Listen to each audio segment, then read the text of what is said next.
अब हम अपने मेटाबॉलिक क्लासरूम की तरफ आते हैं और अपने टीचर डॉक्टर तहज्जुद साहब से कहेंगे कि वो स्टेज पर तशरीफ ले आए। और group 1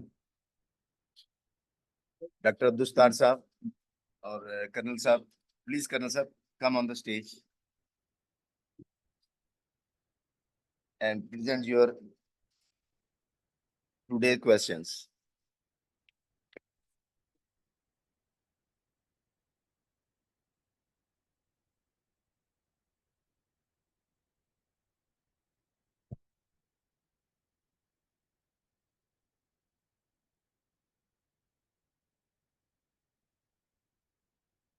I am Dr. Rafiq. I graduated from King Edward Medical College in 1980.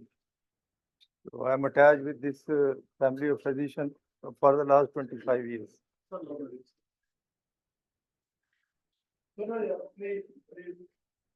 The first question is definition of food. What is food? Food is a substance consisting essentially of protein, carbohydrate, fat, minerals and vitamins, fiber and water, which is essential for the body of an organism to sustain growth and vital process and to furnish energy. This is the definition of food. The second question is, what is the difference between real food and processed food? Real food is necessary nourishment for every living being. To survive, it provides us with energy and make our bodies capable of functioning properly. And what is the processed food? Processed food actually, once you process the food mechanically, stirring, crushing, peeling, adding various ingredients like preservatives, chemicals, coloring, unhealthy fats, then it is known as a processed food. We change the shape of the food. The third question is, how do we classify the processed food? ये तार साहब ने पिछली दफा बताया था, नोवा 1, नोवा 2, नोवा 3, नोवा 4. Nova 1 is a type of classification. Nova 1 mean raw vegetable or fruit, anything. Like you can give the example apple. But if you slice it, this is Nova 2. You have processed it. And if you go further and make it a sauce, then it is Nova 3. And if you further do it ultra process, then apple pie. Keep on adding the things. So these are the classification, Nova classification. पिछली बार मैंने काफी detail में बता दिया था. चौथा question है, how does processed food affect liver health and overall health of a person? It's very easy. Processed food, due to its extra salt, extra fat, and extra sugar, leads to various diseases. In liver, it creates fatty liver. It creates diabetes mellitus. It develops hypertension and even cancer. So these are the things which are produced by the extra use of various salt, ingredients and other injurious fats leading to various diseases. That's all which I have to tell. Now over to Tahir sir for further details. Thank you very much, sir. Shukriya. Thank you, sir. First of all, big round of applause for Professor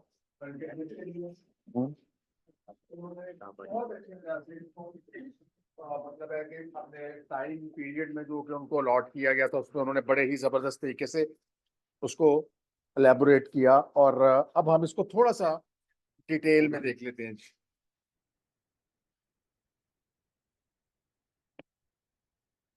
अच्छा जी, question number 1 was what is the definition of food. तो इन्होंने बड़ी जबरदस्त और comprehensive definition दी.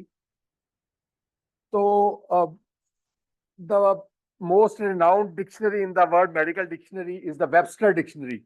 और Webster के अंदर जो फूड की डेफिनेशन है वो ये है a substrate which either contributes to the burning or growth in an organism.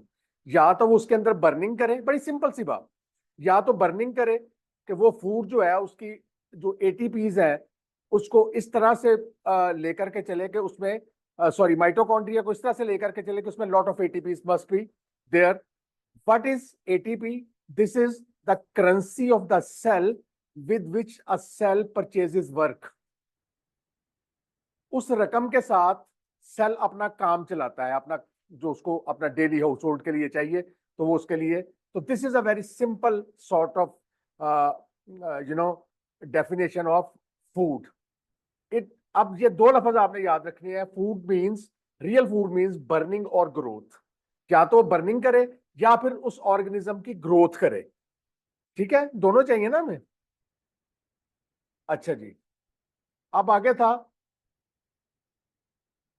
अच्छा, अब हम अगर इसको इस तरह से देखें कि दो तरह के फूड्स हैं दुनिया में, एक रियल फूड है और एक प्रोसेस फूड है. क्वेश्चन नंबर 2 था, what is the difference between real food and process food. तो रियल फूड सिंपल वर्ड्स में it is high fibre and low carbohydrate food. This is the real food. Doctor साहब हैं, चलेंगे हैं जी. उनको कहना थोड़ा, चूंकि वो उनका है, इससे उनका ये है शोभा, तो थोड़ा सा इसको चेयर करें आके.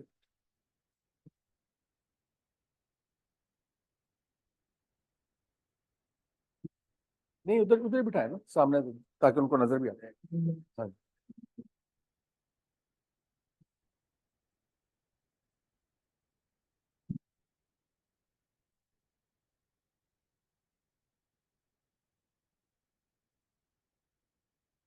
Sir, being a pediatric endocrinologist, gastroenterologist, sorry, we are now discussing the food and its implications on the metabolic health.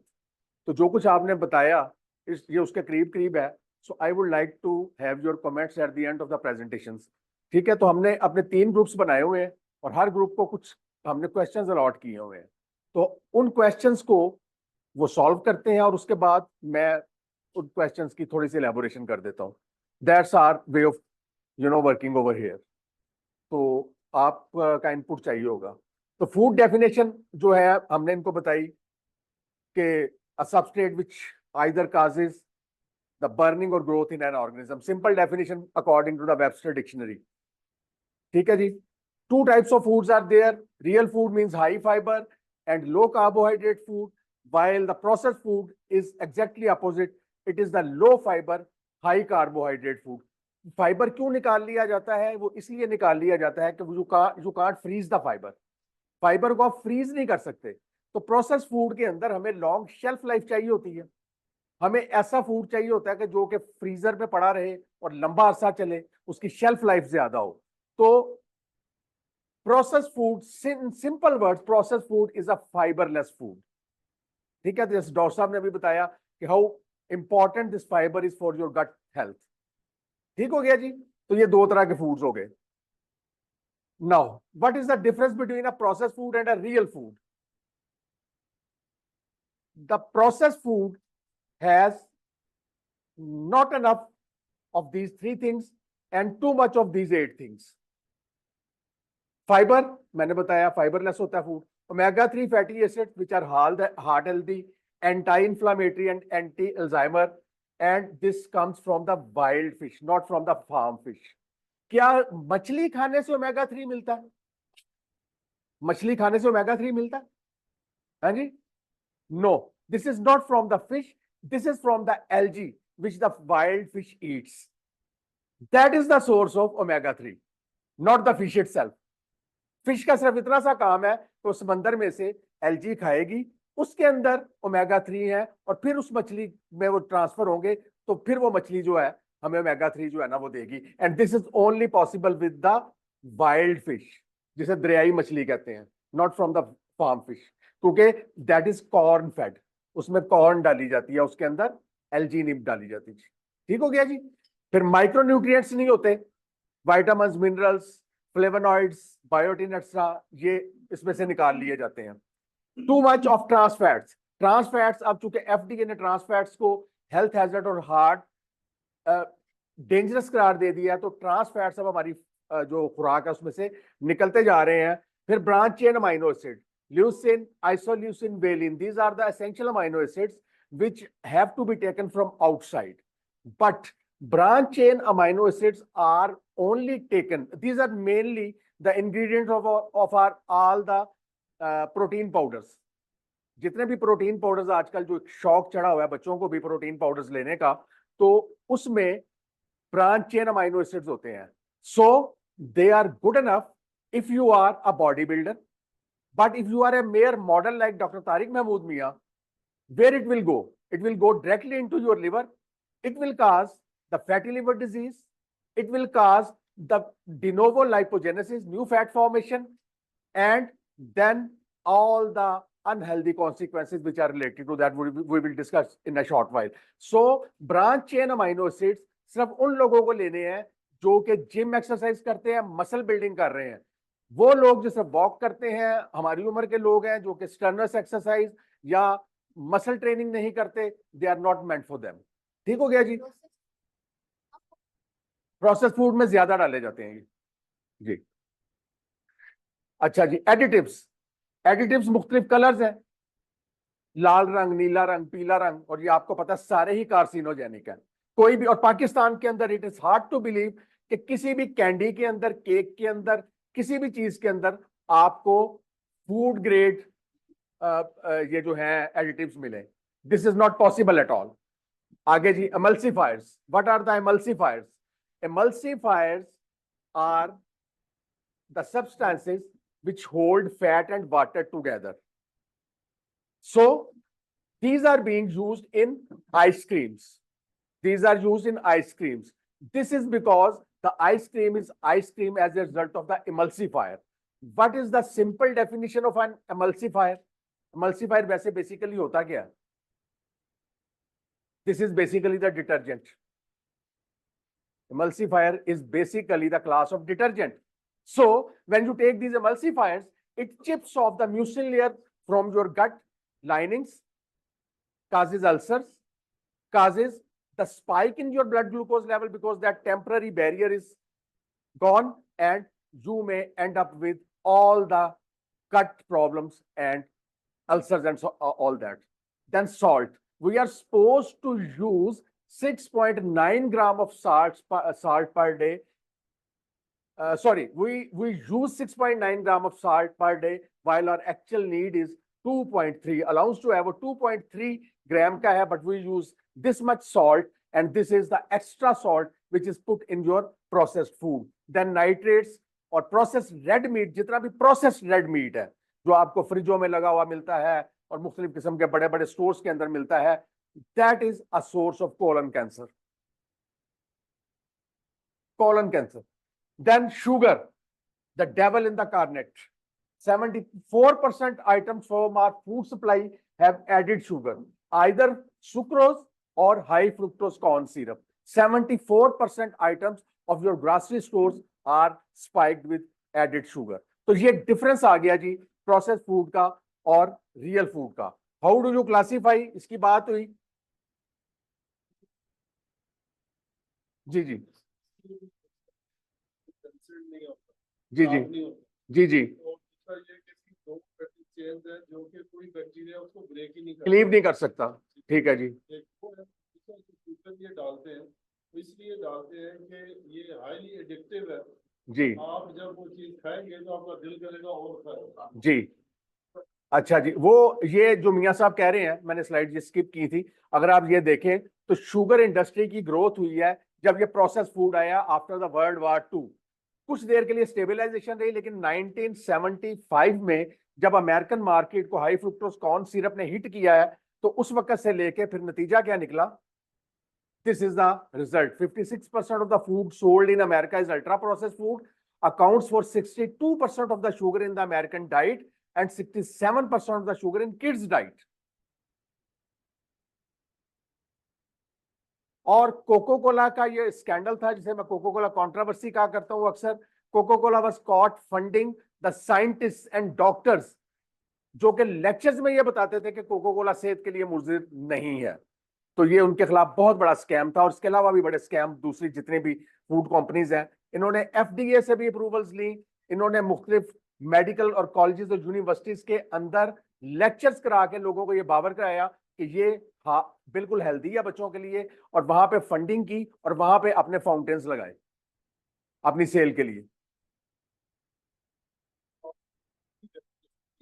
जी जी हाँ करेगा। हाँ ये जो फ्रुक्टोज इसका है, तो हम फ्रुक्टोज है, ये बर्निंग जो है ना, ये नहीं करता। जी, मैं वही अर्ज कर रहा हूँ, आ रहे हैं जी, आगे आ रहे हैं। So sugar is right now the public enemy number 1 according to the print media in USA। ये नोवा क्लासिफिकेशन मैंने आपके लिए इसको एनिमेटेड कर दिया है जी। एप्पल है तो अनप्रोसेस्ड मिनिमली प्रोसेस्ड, ये आ गया जी नोवा 2 प्रोसेस्ड कुलिनरी इंग्रेडिएंट्स। फिर प्रोसेस फूड के साथ एप्पल पाई, एप्पल सॉस बनी, और एप्पल सॉस से ये नीचे एप्पल पाई आप सबने खाई होगी, जो कि मैकडोनल्ड में मिलती थी, अब पता नहीं मिलती है कि नहीं, लेकिन ये सिंपलेस्ट फॉर्म है, आपको समझाने के लिए मैंने इसको थोड़ा सा उसकी शक्ल में कर दिया, कार्टून्स की शक्ल में। नाउ हमने डेफिनेशन बनाई है कि food is a substrate which causes either burning और growth. Let's see what sort of burning this food, processed food does. This is the study which is done by Ronald Kahn, which is the head of the Joslin Diabetes Center, where I was trained in Boston. The most important takeaway of this study is that high fructose in the diet is bad, says Dr. Kahn. It is not bad because it is more calories, but because it has effects on liver metabolism to make it worse at burning fat. As a result, adding fructose to the diet makes the liver store more fat, and this is bad for the liver and bad for whole body metabolism. ठीक है जी, ये तो burning थी।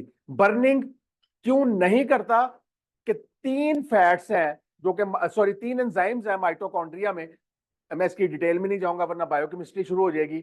AMP kinase, ACADL और CPT1 carnitine palmitate transferase 1, ये तीनों जो है ये बर्निंग करते हैं, और बर्निंग करने से ATP बनाते हैं, और आपकी जो फ्रुक्टोज है इन तीनों को इनहिबिट कर देती है। So process food inhibits burning in mitochondria from ATP, तो ये तो इनहिबिट कर देती है। तो पहली जो डेफिनेशन का जो पहला हाफ था, तो ये तो प्रोसेस फूड वो नहीं करने दे रहा, बर्निंग नहीं करने दे रहा। सो अगर इस स्टडी के अंदर, ये एक बहुत बड़ा नाम है केविन हॉल का, USA में केविन हॉल ने ये स्टडी की थी, और ये बहुत पुरानी नहीं, 2019 में हुई है। उन्होंने 2 ग्रुप्स में लोगों को डिवाइड किया, एक को अल्ट्रा प्रोसेस्ड फूड दिया और एक को दिया अनप्रोसेस्ड डाइट या अनप्रोसेस्ड फूड। और यहाँ पे एक लफ्ज लिखा हुआ है एड लिबिटम। एड लिबिटम का मतलब कि मुझे करके दे सकता है अगर यहाँ पे, अगर आप न्यूट्रिशनिस्ट है, हाँ बताइए एड लिबिटम का क्या मतलब है? एड लिबिटम ये लिखा हुआ एड लिबिटम का मतलब है, लिबिटम निकला है लफ्ज लिबर्टी से, कि जितना मर्जी खाए।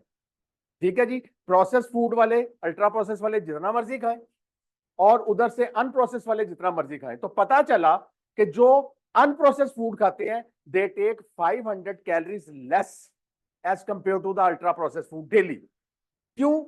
क्योंकि प्रोसेस फूड जो है वो स्टाइटी काज नहीं करता, जबकि आपका जो होममेड फूड है, जो रियल फूड है, वो स्टाइटी काज करता है। हमने पिछली दफा देखा था कि उससे हमें एमटोर मिलता है, उससे हमें कोलिसिस्टोकाइनिन मिलती है, और उससे एक और एंजाइम मिलता है जो कि हमें तीनों एंजाइम मिलकर स्टाइटी देते हैं। तो उससे तो इसलिए जब स्टाइटी अर्ली हो जाएगी तो आप 500 कैलोरीज लेस यूज करते हैं। दूसरा, this is the chart which opens up over here. Ultra processed food के साथ change in the body fat या मैस देख लें, ये ऊपर है और ये नीचे है। अनप्रोसेस्ड फूड के साथ जब स्टाइटी जल्दी हो जाएगी, 500 कैलोरीज आप कम लेंगे, तो फिर आपका जो अनप्रोसेस्ड फूड है that is more suitable as compare to the processed food. जी, ग्रेलिन को इंक्रीज करेगा, जाहिर सी बात है, और तभी भूख लगाएगा ज्यादा। आगे चलते हैं जी। अब तो हमने बात कर ली बर्निंग की, अब जो दूसरा पार्ट था ग्रोथ का, ये जो पहली स्टडी है that was done by Monsigo Ornan, chairman department of nutrition at Hebrew University Jerusalem, और ये बड़ी रिनाउंड स्टडी है जिसको पूरी दुनिया में माना गया है। Ultra processed food inhibits the skeletal growth, thus inhibits the ability of the bone to increase in length and width. Bone की लंबाई नहीं बढ़ने देगा और विड्थ में भी नहीं बढ़ने देगा। तो इसलिए आप देख रहे हैं कि खासतौर पे हम जो साउथ ईस्ट एशियंस हैं जिनमें पहले ही एवरेज हाइट बहुत छोटी है, उनमें अब मजीद छोटे बच्चे पैदा हो रहे हैं। अच्छा जी, अगला क्या है जी, अल्ट्रा प्रोसेस्ड फूड। ये इसी स्टडी का जो अगला पार्ट है, ultra processed food hijacks the regulated growth mechanism to autonomous growth. Autonomous growth क्या होती है? अनइनहिबिटेड, जिसको कोई रोक ही नहीं सकता। ठीक है जी। रेगुलेटेड ग्रोथ का मतलब है कि आप किसी भी सेल को ग्रोथ को अकॉर्डिंग टू द नेचर एक प्रोग्राम के तहत लेके चलते हैं, लेकिन अल्ट्रा प्रोसेस फूड उसको अनप्रोग्राम्ड करके उसको ऑटोनोमस ग्रोथ को बढ़ा देता है to cause the cancer. So this is what your bones look like. Here you can see controlled ultra process food और ये CSD कैलोरिक सॉफ्ट ड्रिंक्स। ये जो बच्चे हमारे जो शौकीन है उनकी हड्डियों का ये हाल हो रहा है। इसीलिए आपकी क्लिनिक्स में 25, 22, 23, 24, 30 साल की बच्चियां कमर दर्द के साथ, ऑस्टियोपोरोसिस के साथ आ रही हैं। ये एक्सरे है जी कंट्रोल, और ये देखिए सारी बोन का क्या हाल है। ये कंट्रोल है नॉर्मल, और ये देखिए ऑस्टियोक्लास्टिक एक्टिविटी। यहां देख लें आप लेंथ कंट्रोल की और उसकी, और ये देख लीजिए बोन मिनरल डेंसिटी यहाँ कितनी है और यहाँ कितनी है। तो ये आपके सामने है। Ultra process food hijacks the growth to cancer and also cause limited growth। तो फिर ग्रोथ का चैप्टर भी क्लोज हो गया, बर्निंग भी नहीं हो रही और ग्रोथ भी नहीं हो रही। चैलेंज ये आपके लिए है जी कैंसर का एविडेंस। फ्रांस में 2018 में स्टडी हुई है, cancer incidence due to ultra process food. और जब अल्ट्रा प्रोसेस फूड दिया गया तो हर क्वार्टर के अंदर आप देखें कि कैंसर का इंसिडेंस ऊपर जा रहा है। ब्लू से शुरू हुआ, रेड अगले क्वार्टर में, फिर ब्लैक और फिर येलो। तो ये आपका अल्ट्रा प्रोसेस फूड ने कैंसर कर दिया, और ये आपका ग्रोथ का चैप्टर भी क्लोज हो गया कि अल्ट्रा प्रोसेस फूड ना तो बर्निंग कर रहा है, ATP को इनहिबिट कर रहा है बनने से, माइटोकॉन्ड्रिया की इनहिबिशन से, और ग्रोथ तो बिल्कुल भी नहीं कर रहा। सो प्रोसेस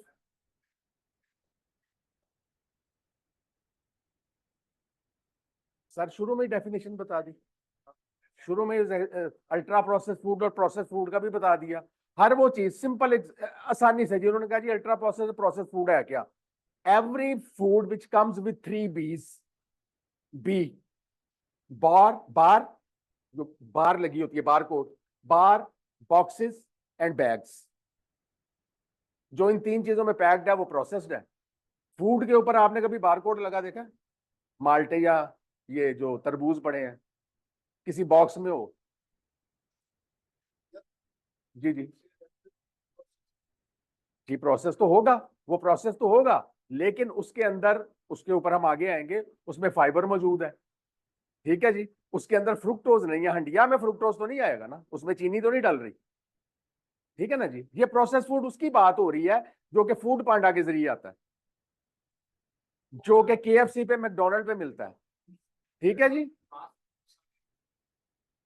जी, फास्ट फूड सारे ही अल्ट्रा प्रोसेस्ड है, ultra processed, even more than that. So processed food is not a food. Why? Answer: processed food doesn't cause burning. Processed food hijacks the growth to cancer. तो दोनों definition पे पूरा नहीं उतरता, इसलिए इसको तो हम नहीं मानेंगे। So if a food does not fulfill the criteria of food definition, are you still convinced that it is a food? So processed food is not a food. So what happens when you eat not a food? जो कि food नहीं है तो क्या होगा? जो हमने पीछे देखा, ना ग्रोथ होगा ना बर्निंग होगी। यही वजह है कि आपके बच्चे अब काउच पोटैटोस बनते जा रहे हैं। काउच पोटैटो क्या होता है?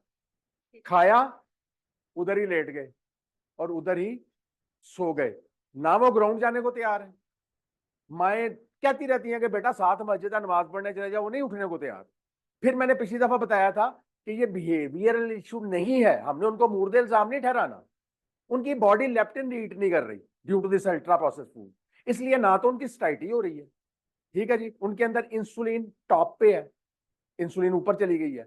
So I give you an example, what happens if you give a insulin sensitive 5-year-old kid है, दुबला पतला है, आप उसको एक कुकी देते हैं, एक बिस्किट खाने के लिए देते हैं, 5 मिनट के बाद बच्चे के बिहेवियर में क्या चेंज आएगी आप बताइए? हाँ नहीं, वो इंसुलिन सेंसिटिव है। सुबह जब मिसें बच्चों के होते हैं ना, स्कूल्स के अंदर बच्चों की वो होती है, आपका बर्थडे जिस दिन होती है, तो बच्चे केक लाते हैं घरों से, ठीक है ना जी, मेरे बच्चे भी लेके जाते हैं जिसमें, तो क्लास में वो टीचर केक काटती है और एक एक टुकड़ा बच्चों को देती है। उसके बाद क्या होता है, कभी किसी टीचर से पूछिए जिन्होंने कभी पढ़ाया हो, है दे बिकम ओवर एक्टिव। बस समझे that's the end of the lesson. अब वो पढ़ेंगे नहीं। क्या हुआ उनको, क्या हुआ है? These are called sugar highs. Sugar highs, sugar ऊपर गई, ठीक है जी। शुगर जब ऊपर गई तो अब चूंकि वो इंसुलिन और लेप्टिन सेंसिटिव है, उन्होंने खाया, लेप्टिन को गया, ब्रेन को गया, हाइपोथैलेमस को गया कि there is enough on the board, अब हमें फिलहाल आर्जी तौर पे और कुछ नहीं खाने को चाहिए। उसने, ब्रेन ने फौरन ऑटोनॉमिक नर्वस सिस्टम को एक्टिव कर दिया। क्यों एक्टिव कर दिया? कि ये जो फूड ऑन बोर्ड आ गया इसको डाइजेस्ट करना है। अब वो क्या करेगा, ऑटोनॉमिक सर्विस जब एक्टिव होगा, this is fight and flight system, ठीक है। दिस काजेज मसल फिजिटिंग, आपके मसल्स एक्टिव, बच्चे इधर उधर भागेंगे। ये रिस्पॉन्स, ये मैसेज ब्रेन से आया है, लेप्टिन ने दिया है ताकि जो खाया वो। And similarly if you give the same cookie to a fat insulin resistant leptin resistant child, वो क्या करेगा खाने के बाद? He would be looking for one more. वो फिर फ्रिज में घुसा होगा कि बिस्किट और किधर पड़े हैं, क्योंकि उसके लेप्टिन ने देखा ही नहीं, ठीक है। उसको एक्साइटमेंट नहीं होगी, वो वहीं पे लेट जाएगा, एक और ढूंढेगा, खाएगा, लेटा रहेगा। हमारे बच्चे देखिएगा कि आजकल इसी किस्म के हैं, वो चिप्स और पेप्सी रख के आगे अपने टैब रख के, बताइए क्या करते हैं वो इसके अलावा? They are all leptin resistant. School में उन्होंने बच्चों को 15 दिन के लिए दिया प्रोसेस फूड जी और दूसरे को दिया अनप्रोसेस फूड। तो उनके पहले जो जिनको दिया प्रोसेस फूड, उन्होंने देखा कि ये तो बड़े ही शरारती, बात नहीं मानते, स्टबर्न हो जाते हैं। और जब उनको अनप्रोसेस दिया तो वो 15-20 दिन में उनका टोटल बिहेवियर बात चेंज। ठीक हो गया जी। तो ये हमने अपना पहला मॉड्यूल मुकम्मल कर लिया जी। और हाँ जी, जी जी पाकिस्तान जो हमारे बच्चे थे, राइट, दे शुड करते हैं बच्चों को ये होता डाइट आप क्या खिलाते रहते हैं। प्रैक्टिस के अंदर जैसे दरअसल ने बताया कि बात होती है वो डब्बे में बंद है। हाँ जी जी जो बच्चों का है कि थर्ड टर्म से शुरू करा दिया जाता है कि पहले उसको जो दिया जाता है फूड वो फ्रूट्स के बगैर है, यानी कि वेजिटेबल सोर्स वेजिटेबल था, लेकिन that is all process food है। हाँ तो अभी ये सारा फूड पाकिस्तान में भी आना शुरू हो गया, इम्पोर्ट करना शुरू कर दिया और हर दुकान पे अवेलेबल है। तो यहाँ पे भी फैशन बन गया, बच्चों को बनस्पत के हम दलिया बना दे, तो रास्ते दे, कोई चाय दे, कोई अंडा बना के पतला करके दे दें, मीट बना के दे, जैसे हमारे घरों में माएं बना के देती बच्चों, कीमा बना के दे दें, चावल। अब वो तोता डाइट है। हाँ जी, तोता डाइट बेटा पानी मुझे भी देना। छोटा सा होता है। हाँ जी हाँ जी ऐसे ही है। अच्छा, कयूम साहब ने जो सवाल किया था ना जी, क्या सवाल था आपका शुरू में? हर वो फूड जिसके ऊपर साइड पे फूड लेबल लगा हुआ है ना, वो प्रोसेस है, उसके साथ कोई छेड़खानी की गई है। सिंपल, कुछ भी हो, उसके जिसके ऊपर फूड फैक्ट्स लिखे हुए हैं ना,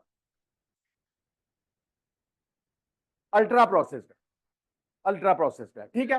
अच्छा, जैसे जो मलिक साहब ने बात की है, मुझे एक बात बताइए कि what is the age of a child, जो कि पूरी दुनिया में रिसर्च हुई है, सेवरी, मसालेदार, मजेदार, चटपटा खाना खाने या स्टार्ट करने की बच्चों में एवरेज एज क्या है जिसपे वो ये खुशी से खाते हैं? 1 साल हाँ, 1 साल 1 साल का बच्चा मिर्च मसाले खा लेता है, हमारे तो नहीं खाते। बगैर मिर्च और ना ना ना, मैं सेवरी फूड की बात कर रहा हूँ, मिर्च मसालेदार मजेदार चटपटा होता है, किस एज में शुरू होता है जी?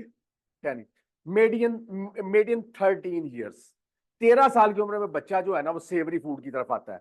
और आइसक्रीम के ऊपर किस एज में आता है?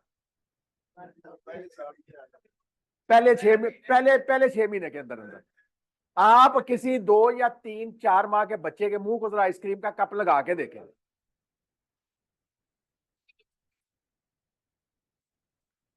ठीक है? तो हम लोग फ्रॉम द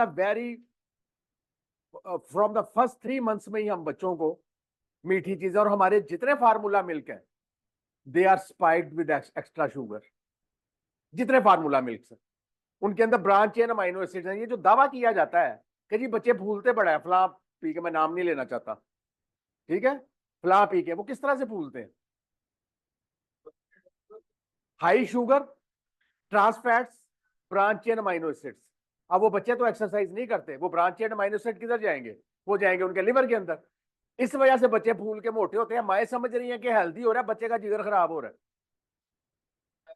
दरअसल दूध दो लेके तो तब बच्चा भूखा हो।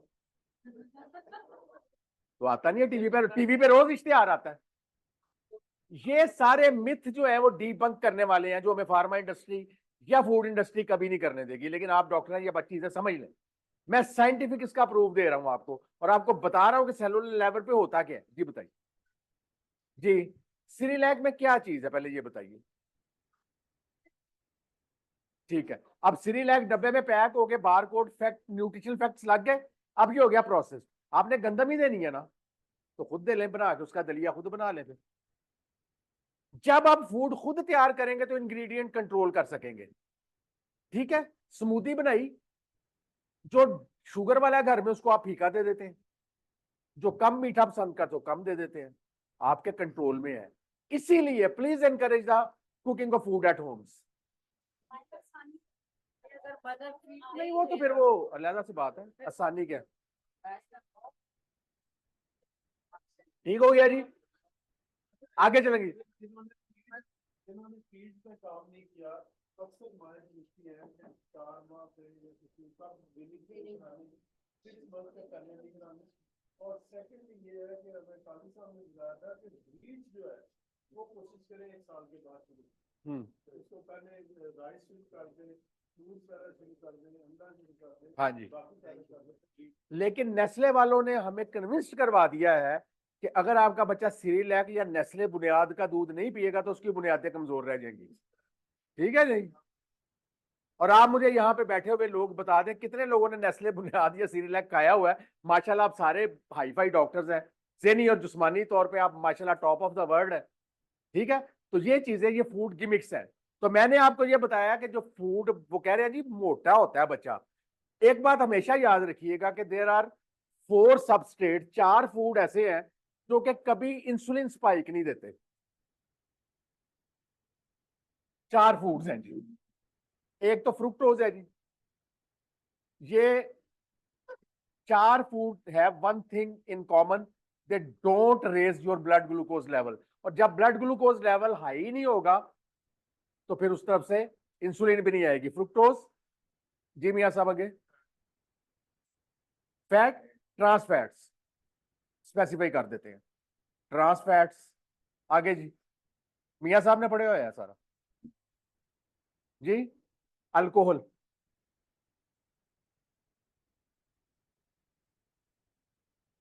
और ब्रांच चेन अमाइनो एसिड्स। ये 4 चीजें सबस्टेट ऐसे हैं जो कि इनमें से अल्कोहल छोड़ के तीनों जो है ना बाकी आपके, ये इन फुलाने वाले दूध में और इसमें डाला जाता है। अच्छा, अब सवाल ये हुआ कि यार आपके सेहत में ये सवाल तो आया होगा कि चौधरी साहब आप ये कह रहे हैं कि ये तो शुगर को राइज ही नहीं करता तो बच्चा मोटा कैसे हो रहा है? ये सवाल आपके जेहन में पैदा नहीं होता? क्योंकि हमने पिछली सारी जोर आजमाई इसी पे की थी कि मोटा होने के लिए इंसुलिन का ऊपर आना जरूरी है। इंसुलिन तभी ऊपर आएगी जब कार्बोहाइड्रेट्स आएंगे, और जब ये चारों ही इंसुलिन की उसको ग्लूकोज को ऊपर ही नहीं लाते तो इंसुलिन भी नहीं आएगी, तो मोटा फिर कैसे करते हैं? ये तो जितने भी है ये सारे जाके कन्वर्ट करते हैं लिवर को, लिवर में जाके by the process of de novo lipogenesis ये न्यू फैट फॉर्मेशन कर देंगे। न्यू फैट जो हमने पिछली दफा देखा था कि थर्ड चैम्बर, पहला चैम्बर सबकुटेनियस, दूसरा विसरल और तीसरा लिवर। यहां पे स्टार्ट ही लिवर की खराबी से होने लगा, स्किन फैट की बारी नहीं आई, ठीक है। और जब बच्चे का लिवर बढ़ता है तो खास हद पे बढ़ने के बाद फिर वहां से फैट कहां जाएगी विसरस में। जितने बच्चे फूले हुए हैं ना उनकी सबकुटेनियस फैट नहीं है, उनकी विसरल फैट है या लिवर फैट है। तो बच्चा तो फूला हुआ माँ को नजर आ रहा है, नाम भी ले देते हैं पीडियाश्योर, हमें कौन सा किसी ने कुछ करना है जी, पीडियाश्योर। जो माँ आती है डॉक्टर साहब बच्चा बड़ा कमजोर है, पीडियाश्योर पिला रही है मैं, this is a detrimental poison for the child. ठीक है जी, मैं डिबेट करने को तैयार हूं नेस्ले के साथ, ओपन चैलेंज है। चले जी, आज जी ग्रुप 2 वाले जी।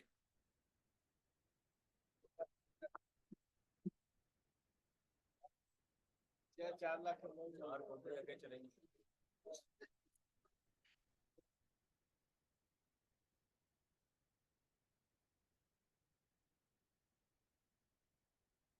Bismillahirrahmanirrahim. Questions asked for this from this group were, what is the difference between glucose and fructose? While glucose and fructose are both monosaccharides and present in all sweet foods, even natural foods, the difference, their molecular structure is different. Glucose belongs to the aldehyde group, whereas fructose belongs to the ketone group.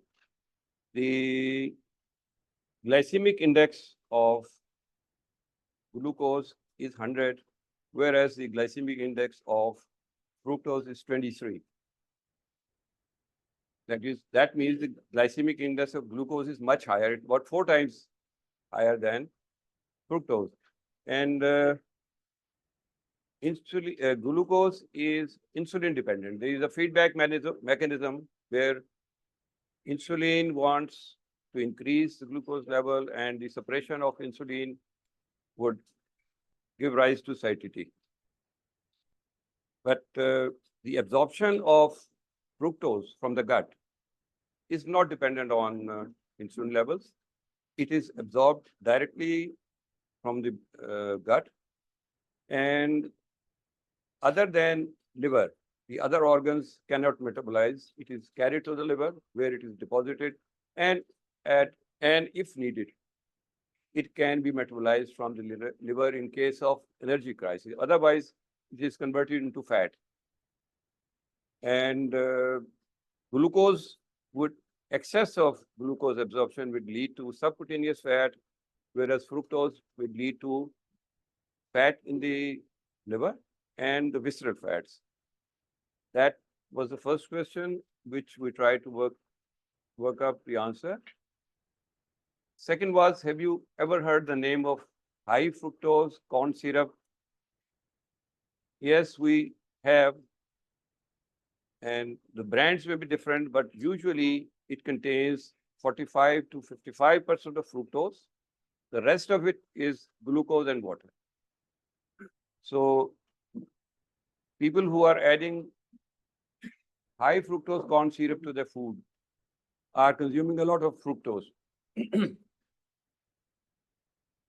And the third question was, what is the direct?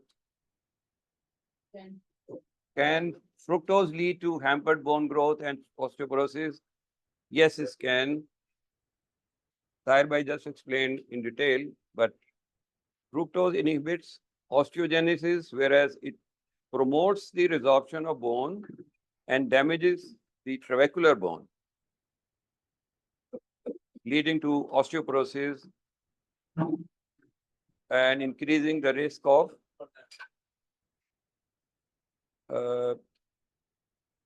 by increasing the urinary excretion of magnesium and calcium. Fructose also inhibits the absorption of calcium from the gut.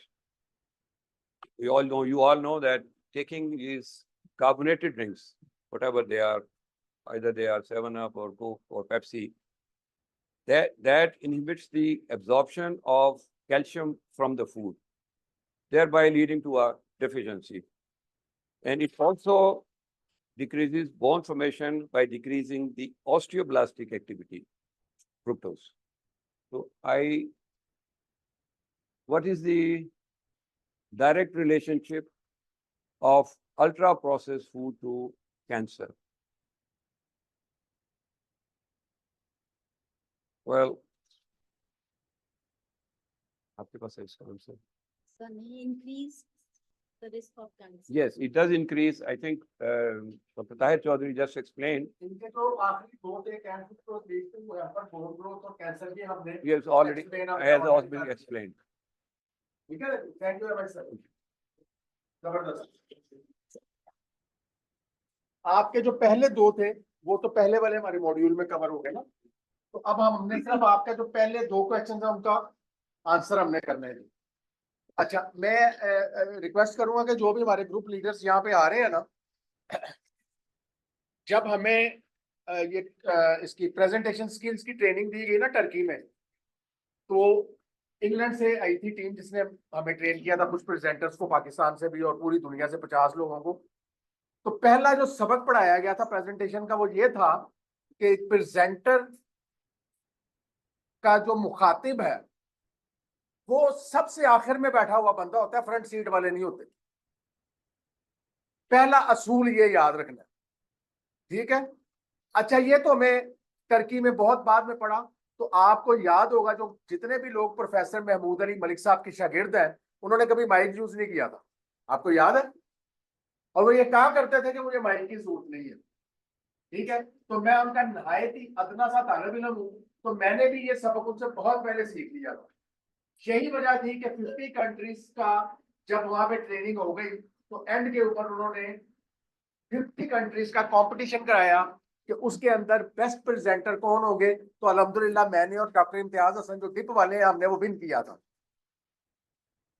और अल्लाह का शुक्र है कि ये सबक जो पहले दिन पढ़ा था वो आज तक है। आई पर्सनली मैं भी समझता हूँ मुझे शायद इसकी जरूरत नहीं होती। तो जहां पे जो भी लोग आए उनकी आवाज का थ्रो इतना जरूर होना चाहिए कि किचन में बैठे हुए बंदे तक आवाज जानी चाहिए। तो ये पहला असूल है, ठीक है, क्योंकि हमें आपसे ही प्रेजेंटर चाहिए। इस फैमिली कॉन में मुझे कम से कम आपसे 3 से 4 प्रेजेंटर चाहिए, ठीक है ना जी। तो ये हमने 6 माह आपको ट्रेनिंग देनी है। 6 माह में आपने ये आपको बुलाने का यहाँ क्या मकसद है? मैं खुद भी स्लाइड प्रेजेंटेशन पहले की तरह करता था। मकसद ये है कि आप में से प्रेजेंटर निकले, और कोई ऐसी रॉकेट साइंस नहीं है, हम यहाँ पे हैं, हमने भी ऐसे ही सीखा था, ठीक है जी। अब जी पहला क्वेश्चन क्या था? What is the difference between glucose and fructose? First problem is that fructose and glucose are entirely different things, they are not the same, ठीक है। Fructose is 7 times more likely than glucose to form advance glycation end products. ये सभी को पता है कि ये mitochondria के अंदर किस तरह से बनते हैं और किस तरह से हमारी डेट्रीमेंटल है हेल्थ के लिए। Fructose does not suppress ghrelin, Mian साहब ने जो बात की थी, ग्रेलिन सप्रेस ही नहीं होता, इसलिए भूख ही नहीं मरेगी। एक्यूट फ्रुक्टोज डज नॉट, हाँ जी, acute fructose does not stimulate insulin और लेप्टिन, इसकी बात हम पहले कर चुके हैं, ठीक है जी। इस वजह से स्टाइटी भी नहीं होती और इंसुलिन भी ऊपर नहीं आती। जब इंसुलिन ऊपर नहीं आती उधर से लेप्टिन भी ऊपर नहीं आएगा। Hepatic fructose metabolism is entirely different, we will see in a short while. Chronic fructose exposure promotes the metabolic syndrome, ये हम इस पे एक सेपरेट लेक्चर करेंगे। दूसरी बात जो पिछले लेक्चर में कही थी, glucose is the food for life. Every cell from head to toe needs glucose for its proper functioning, but fructose is entirely a vestigial component of the food.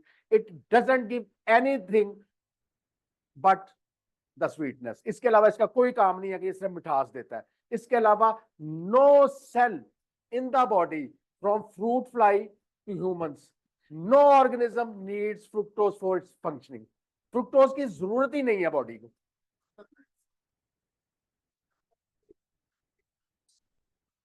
जी नहीं, फजूल नहीं है ये। आप पिछली दफा नहीं आए थे, इस पर बात हो चुकी। आपको जायका देने के लिए, सिर्फ आपको मिठास देने के लिए है। इसके अलावा ये बॉडी के किसी केमिकल स्ट्रक्चर में, किसी बॉडी के केमिकल रिएक्शन में, किसी बॉडी के सर से लेके पैर तक किसी जगह यूज नहीं होती सिवाय मिठास देने के। अभी हम बताते हैं आपको कि किस हद तक ये लेनी चाहिए और किस हद तक नहीं लेनी चाहिए, लेकिन ये सिवाय मिठास के बॉडी को इसकी जीरो नीड है, नो नीड व्हाटसोएवर।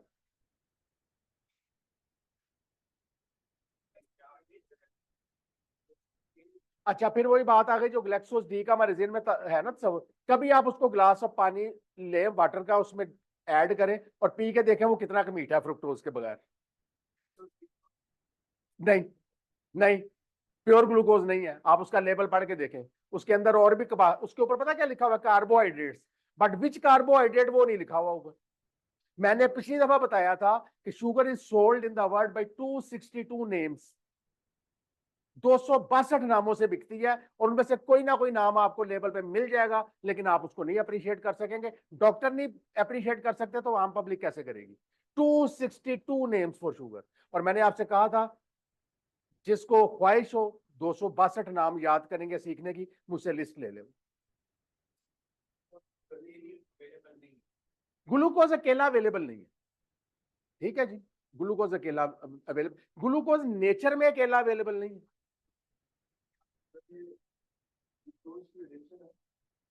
जी बिल्कुल है, बिल्कुल है। अभी हम देखेंगे एडिक्शन का आ रहा है आगे चलते, बहुत ज्यादा आगे चलते हैं जी। ये हो गया जी what is the difference between glucose और फ्रुक्टोज। हर सेल को ग्लूकोज चाहिए लेकिन किसी सेल को भी फ्रुक्टोज नहीं चाहिए। अगला था जी what is high fructose corn syrup. This was invented in Japan at Saga medical school by professor Takasaki. ये कहा यह जाता है कि ये वर्ल्ड वार 2 का बदला लिया था जापान ने लेबोरेटरी में ये बना के। ये बना था 1966 में, ठीक है। अब एक अलग बात है कि जो आप बोते हैं वो काटते भी हैं, अब वो खुद इसके हाथों फंस चुके हैं, लेकिन ये लेबोरेटरी में प्रोफेसर टाकासाकी ने 1966 में बनाया था और अमेरिका की मार्केट को इसने किया 1975 में। तो जो शुरू में मैंने आपको शुगर कंजम्पशन दिखाई है 1975 के बाद बेतहाशा मोटापा, बेतहाशा शुगर बढ़ी है। क्यों बढ़ी है कि ये वो ईरा था 75 का जब पे लो फैट मूवमेंट टॉप पे थी कि जी मक्खन घी नहीं खाना। एंसल कीज था उसका सरबराह, जो भी था रिचर्ड निक्सन का ये मुशीर था। और मजेदारी की बात यह है कि एग्रीकल्चर के डिपार्टमेंट से ये बंदा था और उसने एक फेक स्टडी करके ये साबित कर दिया कि ये जो फैट्स हैं ये हार्ट के लिए बड़े खराब हैं और इसलिए आपको उसको कम करना। जब फैट निकाल दिए, फैट बहुत नीचे लेकर के गए, पीछे बच गई प्रोटीन और कार्बोहाइड्रेट्स। प्रोटीन आप ज्यादा खा नहीं सकते थे क्योंकि उससे स्टाइटी जल्दी आ जाती है, सारा बर्डन कार्बोहाइड्रेट पे पड़ा, कार्बोहाइड्रेट की कंजम्पशन बढ़ी। तो 1980 के बाद से आज तक हम उसको भुगत रहे हैं। हमारे यहाँ कार्डियोलॉजी के प्रोफेसर आज भी सबसे पहले आपका घी मक्खन बंद करते हैं। अंडा सिर्फ जिस सफेदी खानी है, it has nothing to do with the सफेदी और जर्दी। अंडा हमेशा पूरा खाना है, याद रखिएगा, चाहे आप हार्ट पेशेंट है नहीं है। अच्छा जी, ठीक हो गया जी, ये तो पता चल गया कि जी हाई फ्रुक्टोज कॉर्न सिरप क्या है। मुख्तसरन 3 मेन टाइप है high fructose corn syrup 42। This is use, इसमें 42% फ्रुक्टोज होती है। ये प्रोसेस फूड में, सीरियल्स में, बेक्ड फूड्स और बेवरेजेस में इस्तेमाल होता है। उसके अलावा जी हाई फ्रुक्टोज कॉर्न सिरप 55 ये सबसे ज्यादा यूज होता है, वो भी प्रोसेस फूड के अंदर होता है। और high fructose corn syrup 90 super concentrated form है जिसके चंद कतरे ही बहुत ज्यादा काफी होते हैं, लेकिन ये ज्यादा यूज नहीं होता, रेयर, सबसे ज्यादा ये यूज होता है। और फूड इंडस्ट्री ये कहती है कि there is no difference between high fructose corn syrup 55 and sugar. कोई डिफरेंस नहीं है। I totally agree, there is no difference, both are equally bad.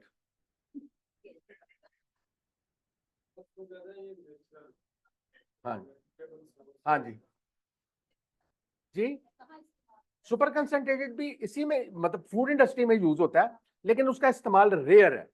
सबसे ज्यादा ये यूज होता है क्योंकि इसके खिलाफ प्रोपेगेंडा करने का बहुत उनके पास मौका है कि ये बिल्कुल जी, क्योंकि जो आपका सुक्रोज है उसके अंदर 50-50 है ना, तो वो कहते हैं जी ये सिर्फ 5% ज्यादा है, इसलिए ये बिल्कुल आपकी शुगर के करीब है।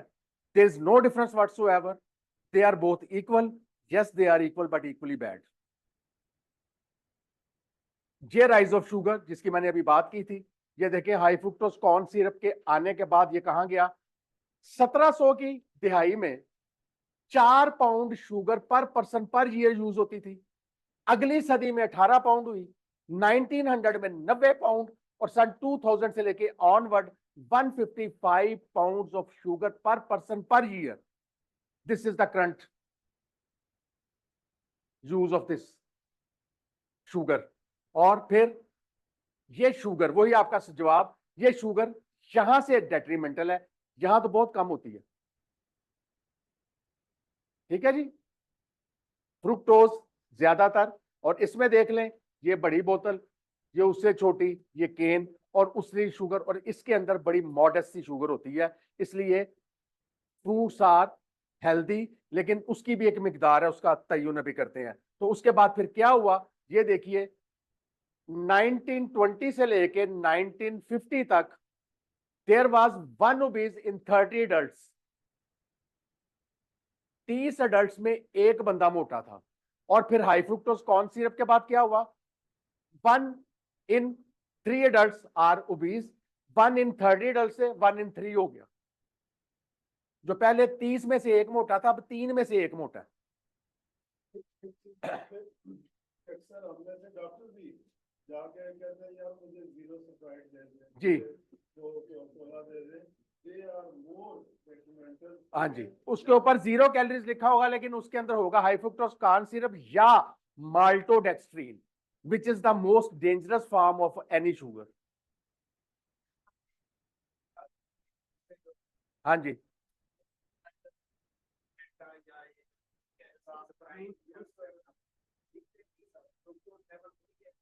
अच्छा जी, अब इसका जवाब बड़ा आसान है। आपका सवाल ये है कि जो 0 कैलोरीज वाले हैं, जो भी है, कोला भी है, स्प्राइट है, व्हाटसोएवर, हमें ना तो कोला से कोई गर्ज है ना स्प्राइट से, हमें गर्ज फ्रुक्टोज से, शुगर से और इंसुलिन रिस्पॉन्स से। ठीक हो गया। Same is the case with artificial sweeteners.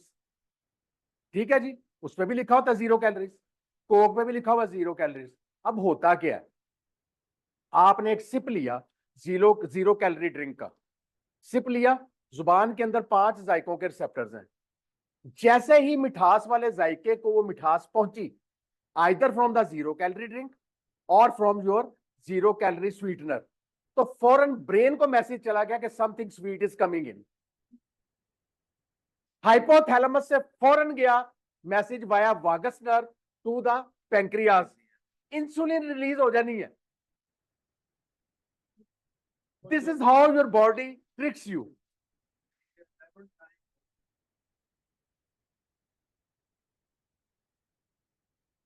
सो आपने गौर किया होगा कि ये जो तस्वीरें हैं, ये इनकी क्वालिटी को इतनी अच्छी नहीं है। ये जो 3 तस्वीरें हैं, उसकी रीजन ये है कि ये तस्वीरें मैंने प्रोफेसर रिचर्ड जॉनसन की किताब है nature wants us to be fat. आप अगर पढ़ना चाहें इस किताब को तो दिस इज अनदर रिकमेंडेशन जो मैंने पिछली दफा मेटाबॉलिकल की दी थी, nature wants us to be fat by professor Richard Johnson, who is the professor of medicine at Colorado University USA.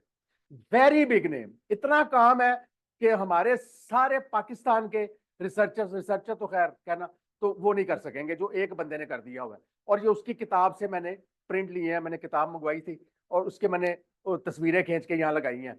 अच्छा, उसके अलावा अभी रिसेंटली हमारे यहाँ एक बहुत बड़ी कॉन्फ्रेंस कंक्लूड हुई है, उसके अंदर डायबिसिटी के ऊपर एक बहुत बड़ा सिंपोजियम हुआ है, यानी twin epidemic, diabetes and obesity. लेकिन उस सारे सिंपोजियम के अंदर डायबिटीज को खत्म करने की दवाएं डिस्कस हुई हैं और ओबेसिटी को खत्म करने के लिए GLP-1 एनालॉग्स डिस्कस हुए हैं। किसी ने सेलुलर लेवल पे जाके इस तरह नहीं पढ़ा जैसे माशाल्लाह आपने पढ़ा, किसी ने बेसिस नहीं पता। They were all corporate symposia funded by the companies, और वहां पे सिर्फ डायबिटीज और ओबेसिटी दोनों की सिर्फ दवाइयां डिस्कस हुई हैं, किसी ने सेलुलर लेवल पे बात नहीं की। जबकि this is the twin epidemic, जिससे शुगर भी ऊपर जाती है। These are called the fat bellies और you can call it the fructose और द शुगर बेलीज। ये है जी ट्विन हाइपोथेसिस, या सॉरी ट्विन एपिडेमिक डायबिसिटी, सिर्फ इस चीज का नाम है, ठीक है। और उसकी रीजन हमने 3 स्लाइडों में देख ली है जी, ठीक हो गया जी। बाकी 2 क्वेश्चंस कि हमने, और दूसरी बात ये है कि वहां पे जितने भी लोग आते हैं वो इंटरनेशनल गाइडलाइंस के मुताबिक चलने की कोशिश करते हैं, वो किताबें नहीं पढ़ते। जेसन फंग कहता है the journey of diabetes reversal starts by ignoring stupid international guidelines. अगर आप गाइडलाइन पे रहेंगे आप सारी उम्र कुछ नहीं कर सकेंगे। गाइडलाइन तो कहती है आधी गोली से शुरू करो, फिर 2 पूरी कर दो, फिर 2 कर दो, 3 कर दो, 4 कर दो, इंसुलिन पे आ जाओ, इंसुलिन के बाद 4 यूनिट से 40, 40 से 100, 100 से 200, 250, 300 यूनिट इंसुलिन वाले लोगों की इंसुलिन हमने रिवर्स करवाई है, सही साहब ने भी माशाल्लाह और मियां साहब ने भी। क्या होगा इंसुलिन, अभी तक हम यही कुछ तो पढ़ रहे हैं। लोगों की शुगर मोस्टली की अनकंट्रोल्ड है इंसुलिन पे, जिनकी कंट्रोल्ड है आर्टिफिशियली कंट्रोल्ड है, और उनके वजन इतने हो गए हुए हैं। अभी तक सारे जो हमने मॉड्यूल किए हैं, इंसुलिन तो खराबी की जड़ है। Type 2 diabetics is a person और the patient who is swimming in the sea of insulin. उसके अंदर तो पहले ही हाइपर इंसुलिनीमिया है। What's make the sense of giving insulin from outside? Type 1 वाले को दें, उसमें नहीं है, टाइप 2 वाले को क्यों देनी है? ठीक हो गया जी। ग्रुप 3 आ जाए।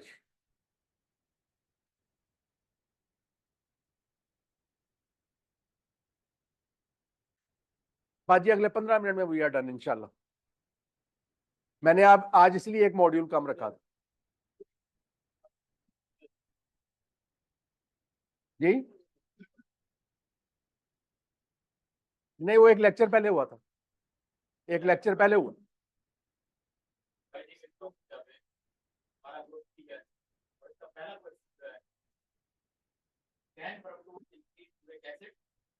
इसका जवाब है यस।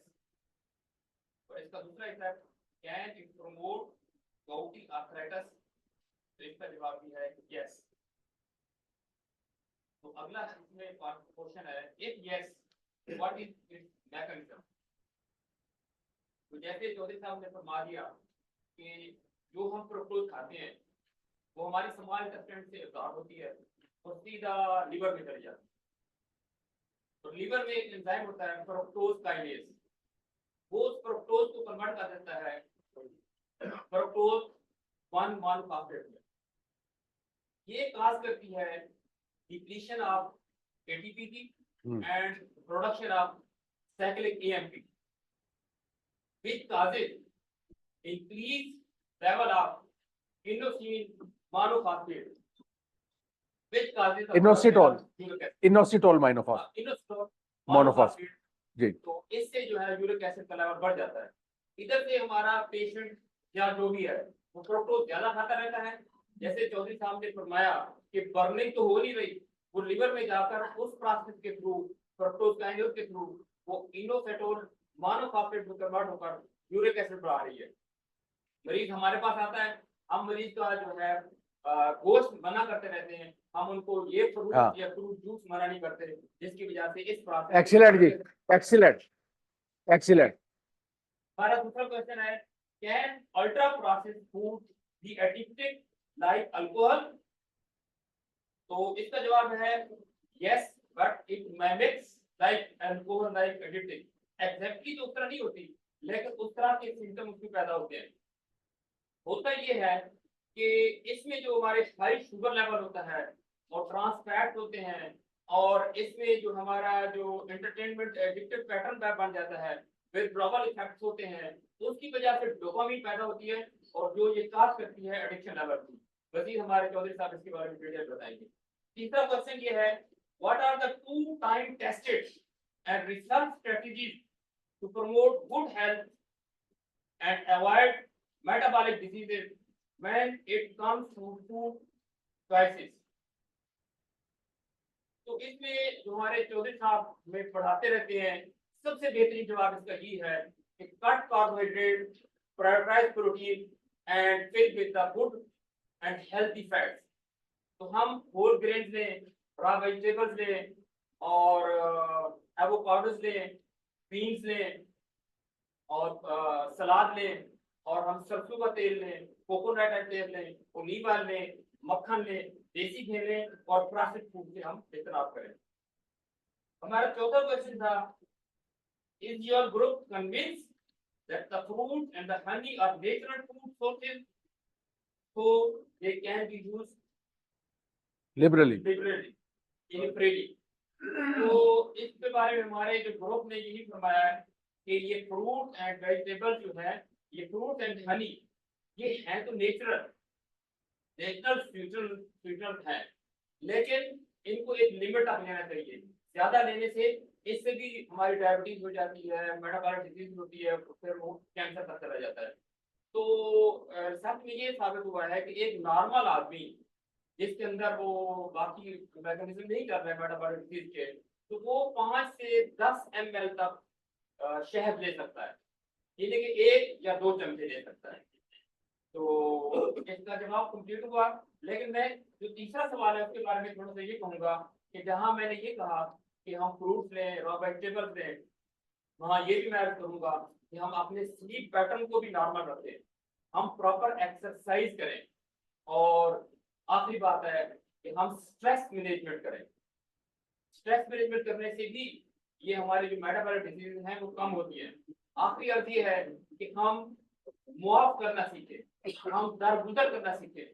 कुरान करीम में अल्लाह तबारक व तआला ने अपने नबी को फरमाया कि ऐ नबी मोहम्मद सल्लल्लाहु अलैहि वसल्लम, अगर आप इन असहाबा कराम से दरगुजर ना करते और इनको मुआफ ना करते, जो आज आपको दुश्मनों को आप तक पहुंचने नहीं देते, उनके सीने उन तलवारों और नेज़ों के सामने छल्ली हो जाते हैं, लेकिन आपके सामने सीसा पड़े की दीवार बन जाते हैं। तो उसकी वजह ये है कि आप इनको माफ करने वाले हैं, आप इनको दरगुजर करने वाले हैं।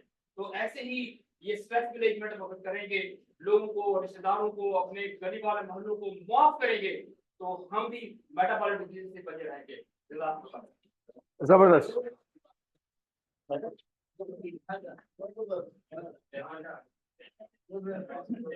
सर साहब इधर से एक सवाल आया था जी, कि जी। ये नेचर में फ्रूट है, ये फूल चीज होती है।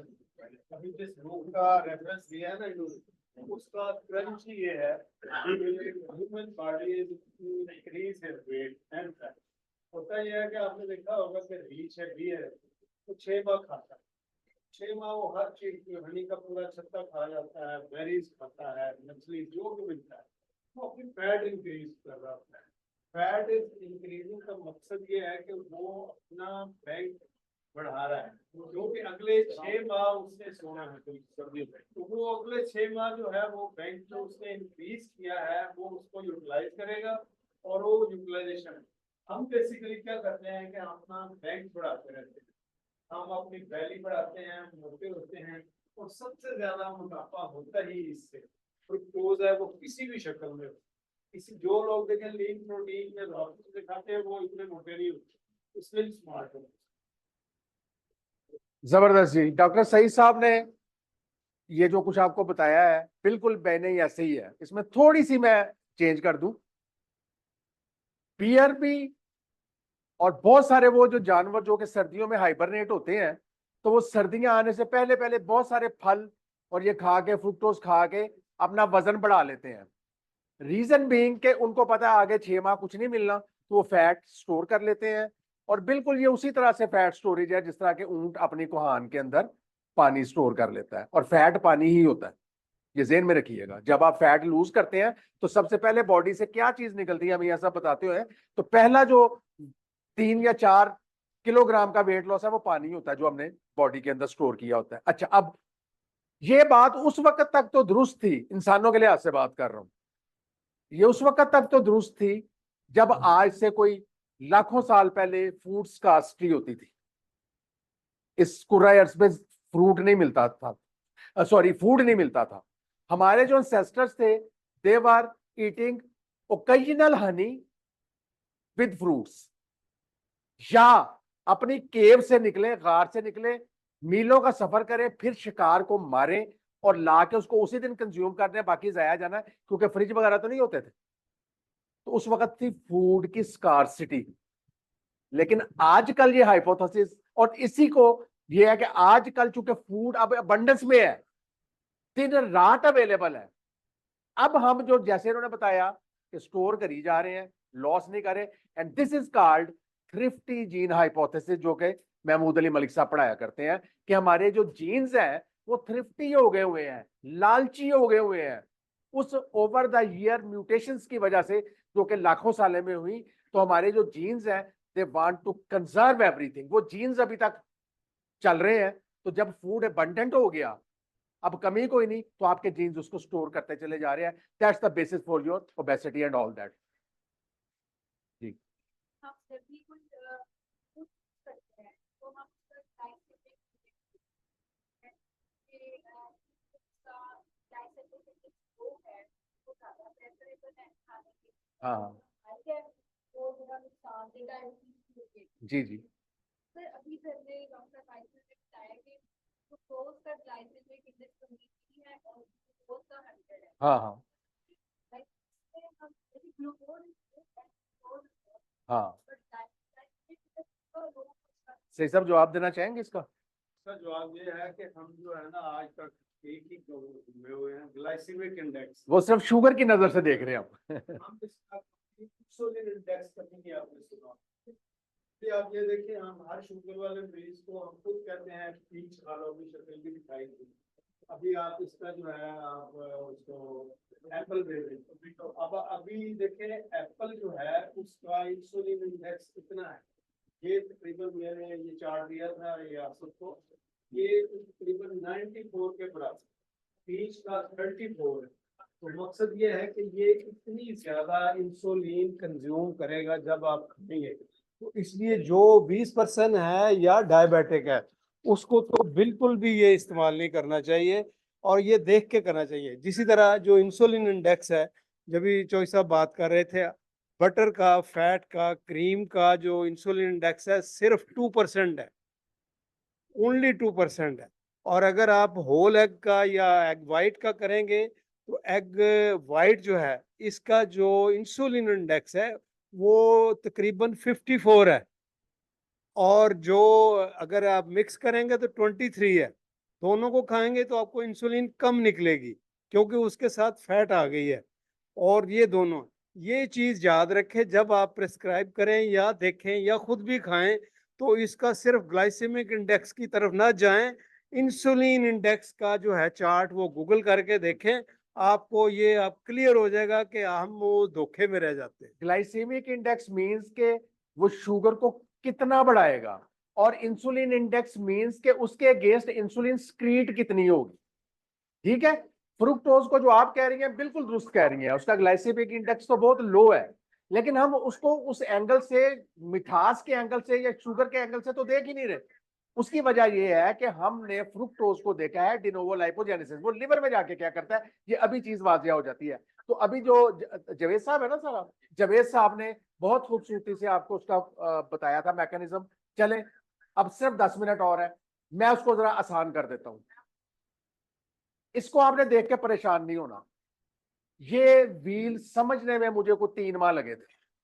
ठीक है, तो आपको 3 मिनट में समझ नहीं आना, जो आपके समझने की चीज है वो अभी समझा देता हूं। ये है जी मेटाबॉलिज्म ऑफ ग्लूकोज, और ये जहन में रहे कि ग्लूकोज सर से लेके पांव तक हर सेल को चाहिए।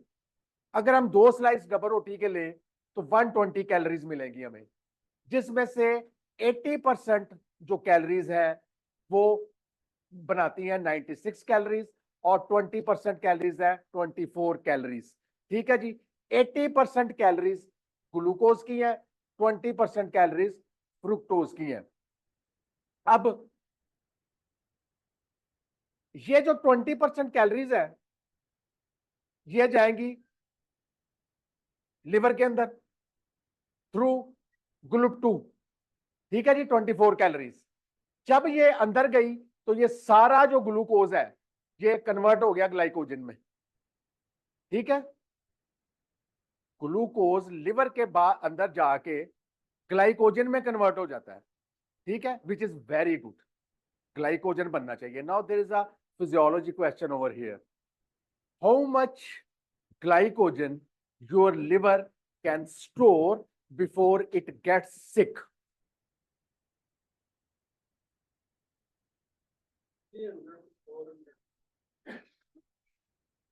20% of liver weight. Glycogen 20% of liver weight, okay. और जी any guess, any idea?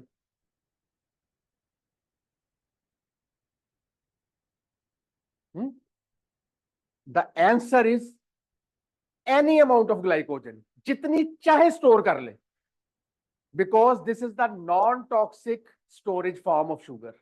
Glycogen non toxic है।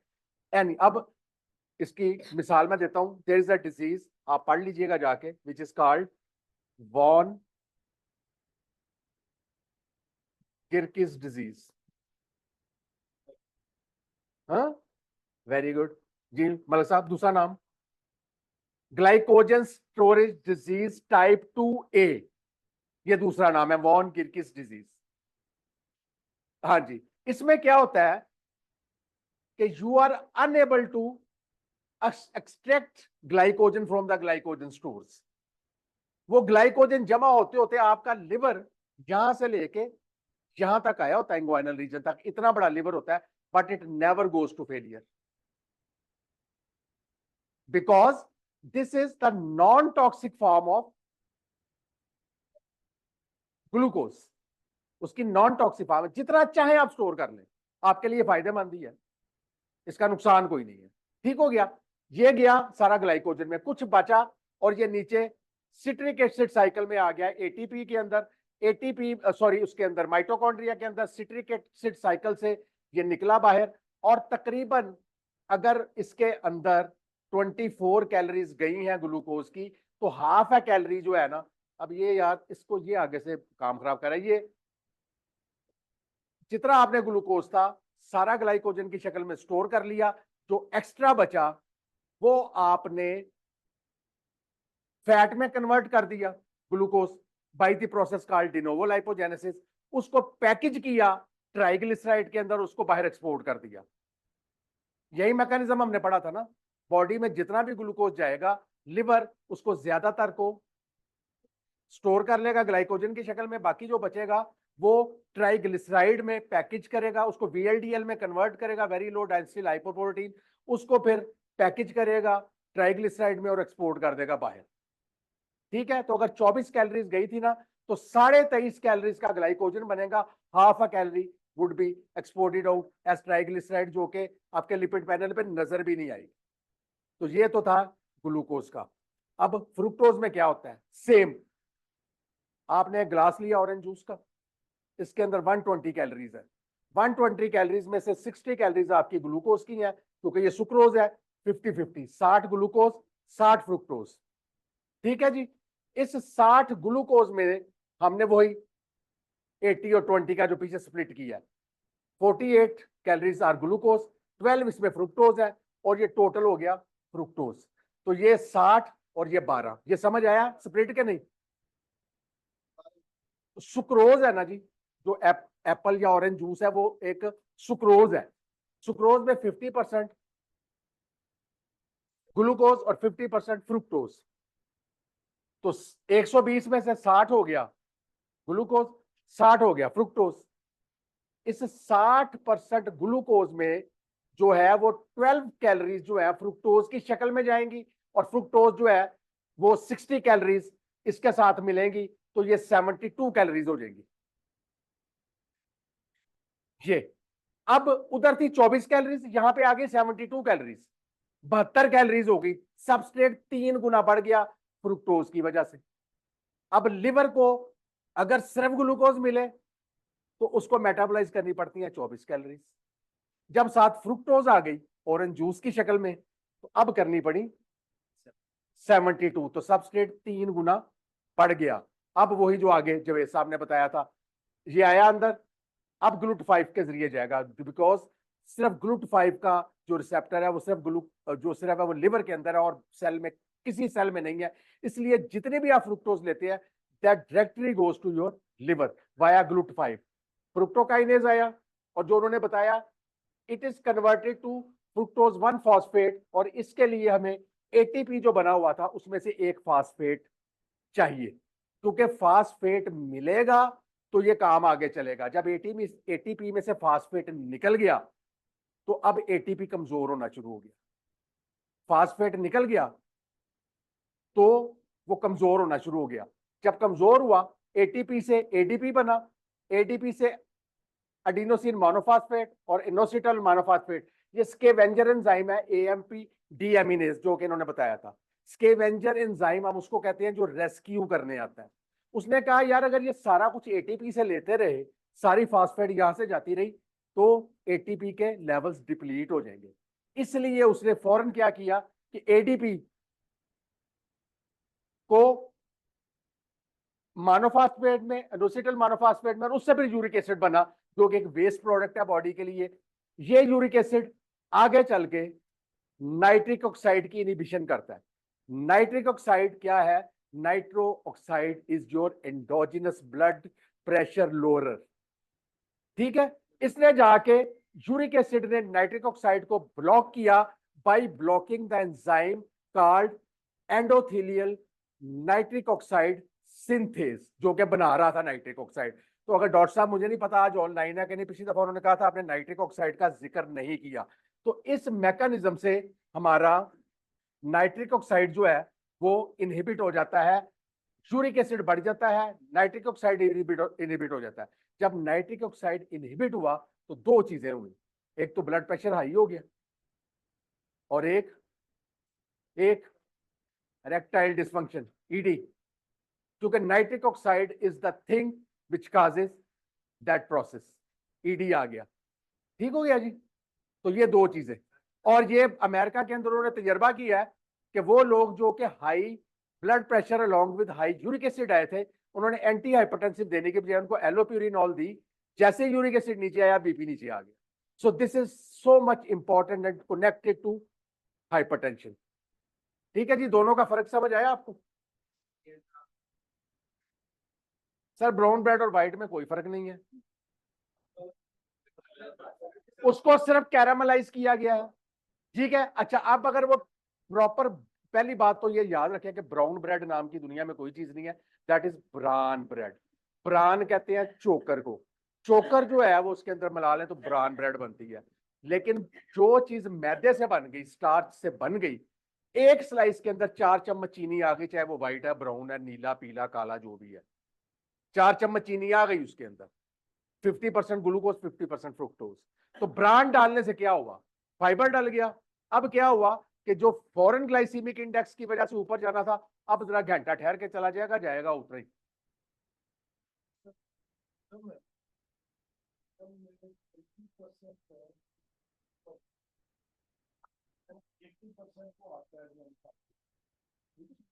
अगर जबरदस्ती से ये तकरीबन 1:3 और 1:5 रेशियो है तो वो आपके लिए ठीक है। इसमें जो चोकर है वो अगर 1:3 या 1:5 की रेशियो की है ना वो ठीक है। लेकिन हमारे यहाँ क्या होता है, वो सारा चोकर निकाल दो, वो आपको मैदे की शक्ल में मिल रही है। तो इसलिए वो जो निकाला वो जी कह रहे हैं ब्राउन ब्रेड नहीं है, वो ब्राउन ब्रेड ही है। उसका कलर ब्राउन है। अच्छा अब यहाँ पे सही साहब ने एग्जांपल दी थी बियर की। बियर जो है रीच होता है, वो तो बहुत ज्यादा खाता है ना। हाँ, अच्छा अब एक और जानवर है, उसका नाम है पेंगुइन। एक और जानवर है, उसका नाम है पेंगुइन। पेंगुइन के अंदर स्वीट रिसेप्टर्स होते ही नहीं जुबान पर, उसमें 2 रिसेप्टर्स हैं, एक साल्टिश और एक सावर, 2 है। इसलिए वो फ्रूट को मुंह ही नहीं लगाता। इसके बावजूद वो हाइबरनेशन से पहले मोटा हुआ होता है। वो कैसे मोटा हुआ बताते हैं। अच्छा, दूसरा हमें फ्रुक्टोज और मीठे का तो पता है। अभी जैसे बात हुई, हम क्यों मरीज को मैदा और चावल बंद करते हैं? इसके अंदर तो फ्रुक्टोज नहीं है। नहीं, किधर है फ्रुक्टोज? नहीं, इसमें फ्रुक्टोज नहीं है, चावलों में फ्रुक्टोज नहीं है। आपके हैं कौन से? सर इसमें स्टार्च है, इसमें शुगर नहीं है, इसमें स्टार्च है। अच्छा, जब मोटापा और शुगर, फ्रुक्टोज और शुगर से होती है, तो स्टार्चेस क्यों बंद कर रहे हैं हम? कन्वर्ट हो गए glucose में। अच्छा अच्छा, अभी आपकी वो गलतफहमी दूर कर देता हूँ। आपके स्टार्चेस के अंदर फ्रुक्टोज तो नहीं है, ठीक है, फ्रुक्टोज तो नहीं है, एग्रीड, ठीक है जी। जो सही साहब ने कहा जी कि वो बहुत ज्यादा रीच जो है वो कर रहे, तो मैं कहता हूँ कि जी पेंगुइन जो है उसके अंदर वो तो फ्रूट को मुंह भी नहीं लगाता, तो उसके अंदर मोटापा कहां से आता है? तो मुझे आप सिर्फ इस सवाल का जवाब दीजिए, उसमें आपके सारे सवालों का जवाब आ जाएगा। क्या कोई ऐसा मैकेनिज्म है, can glucose be converted to fructose in the human body?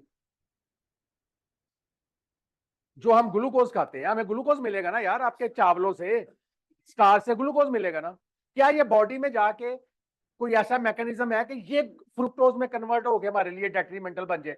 हम सख्ती से मना करते हैं चावल, कीप इन माइंड, चावल, फ्रेंच फ्राइज, ये सब मना करते हैं। नहीं, मुझे सिर्फ इस बात का जवाब दे, यस और no, by by which mechanism, कैसे?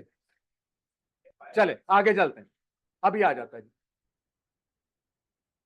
अगर कोई बायोकेमिस्ट्री का बंदा बैठा तो there is a polyol pathway, there is one way the body makes fructose, सिर्फ एक ही तरीका है जिससे जो भी आप स्टार्चेस लेंगे वो बॉडी में जाके फ्रुक्टोज में कन्वर्ट हो जाते हैं। और वो क्यों हो जाते हैं, वो भी ये आज का क्रक्स ऑफ द प्रेजेंटेशन है, ये है जी पोलियोल पाथवे।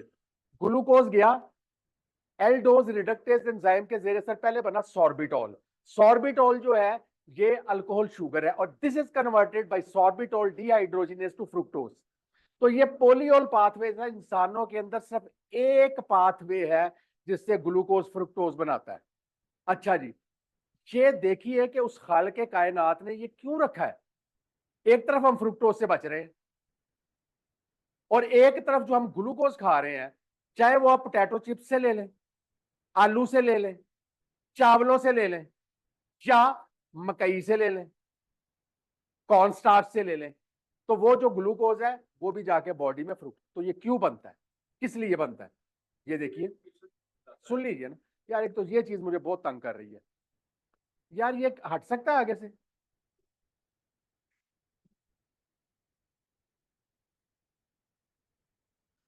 यार आसिफ, यार ये चीज खत्म हो सकती? आ जाओ भाई जान, आगे कर दें जरा, वो प्रॉब्लम दे रहा है। बस अब हम अगले 5 मिनट में वाइंड अप करें।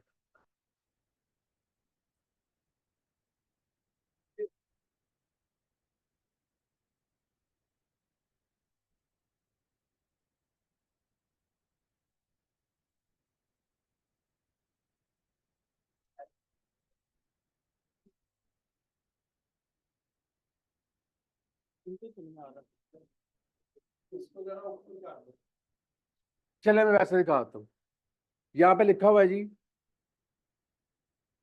Diabetes with high glucose, diabetes with high glucose, बस छोड़ दो यार, नहीं होना, छोड़ दे,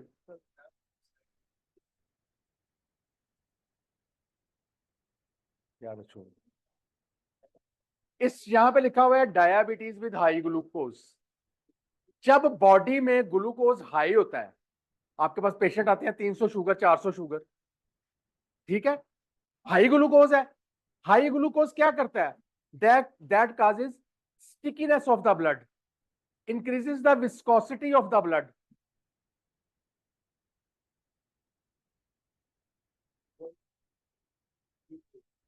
diabetes with high glucose, high sugar के साथ 300-400 शुगर के साथ बंदा आ रहा है और फिर रहा है on the surface of this earth और कभी गया ही नहीं डॉक्टर के पास। हाई ग्लूकोज जब आपके बॉडी फ्लूइड्स के साथ मिलेगा तो स्टिकीनेस करेगा, hyper viscosity of the blood करेगा। हाइपर विस्कोसिटी क्यों होती है, हाई ऑस्मोलैरिटी की वजह से। हाई ऑस्मोलैरिटी और स्टिकीनेस की वजह से जो गाढ़ा गाढ़ा रूह अफ़ज़ा, वो कहते होते थे हमारे प्रोफेसर फैसल मसूद साहब, गाढ़ा गाढ़ा रूह अफ़ज़ा जैसा ब्लड हो जाता है। अब बॉडी क्या करती है कि उस ग्लूकोज को, जो एक्स्ट्रा ग्लूकोज है, थ्रू पोलियोल पाथवेज फ्रुक्टोज में कन्वर्ट करके विस्कोसिटी को कम कर देती है। ये आपके बचाव का मैकेनिज्म है, अल्लाह मियां ने रखा। तो इसलिए अच्छा, ये तो हो गया डायबिटीज का। अभी आप डायबिटिक नहीं है, ये सेम फिनोमिना नॉन डायबिटिक में भी होता है when they take high carbohydrate food. उनका ट्रांजिटरी होता है, for a brief period of time उनका भी शुगर लेवल हाई होता है। हमने कभी चेक नहीं किया कि आधे घंटे बाद कितना है, 15 मिनट बाद कितना है, पौने घंटे बाद कितना, उनका भी हाई होता है। इसलिए उनकी विस्कोसिटी भी थ्रू पोलियोल पाथवेज ठीक होती है। इसलिए ये याद रखना है कि आपकी बॉडी के अंदर अगर आप फ्रुक्टोज नहीं भी लेते तो भी फ्रुक्टोज पैदा होगी और वो आपका प्रोटेक्टिव मैकेनिज्म है। पोलियोल पाथवेज को याद रखना है जी। और जनाब ये अब स्लाइड नहीं नीचे आ रही भाईजान, आसिफ साहब स्लाइड अड़ गई है किसके ऊपर?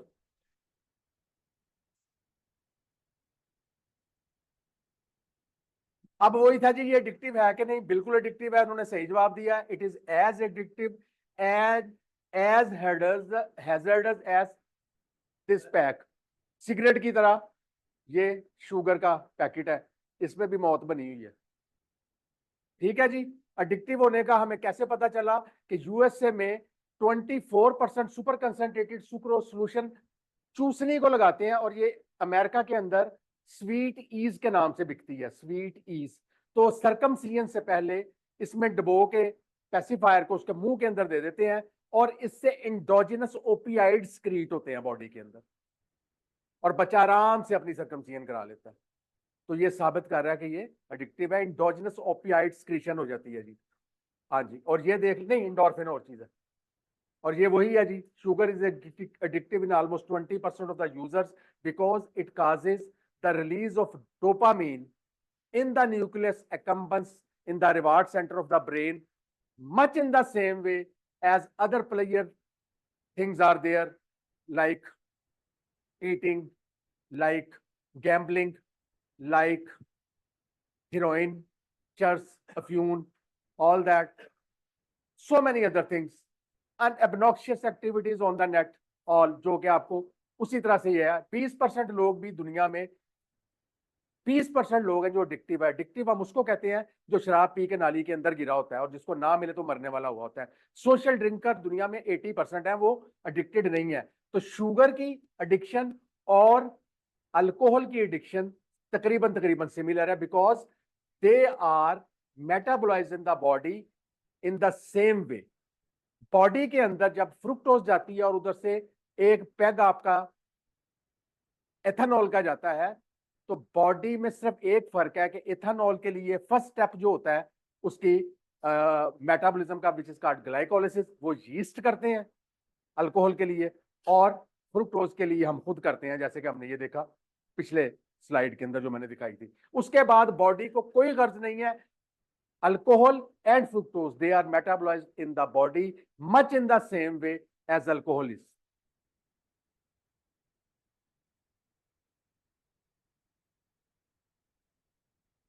अब इसका सोल्यूशन क्या है जी? सोल्यूशन बड़ा सिंपल है। हमारी अक्सर न्यूट्रिशनिस्ट कहती हैं मेक फूड योर मेडिसिन, कहती है ना जी, अक्सर कहती हैं। डाइटिशियंस पर पर्सपेक्टिव यही है।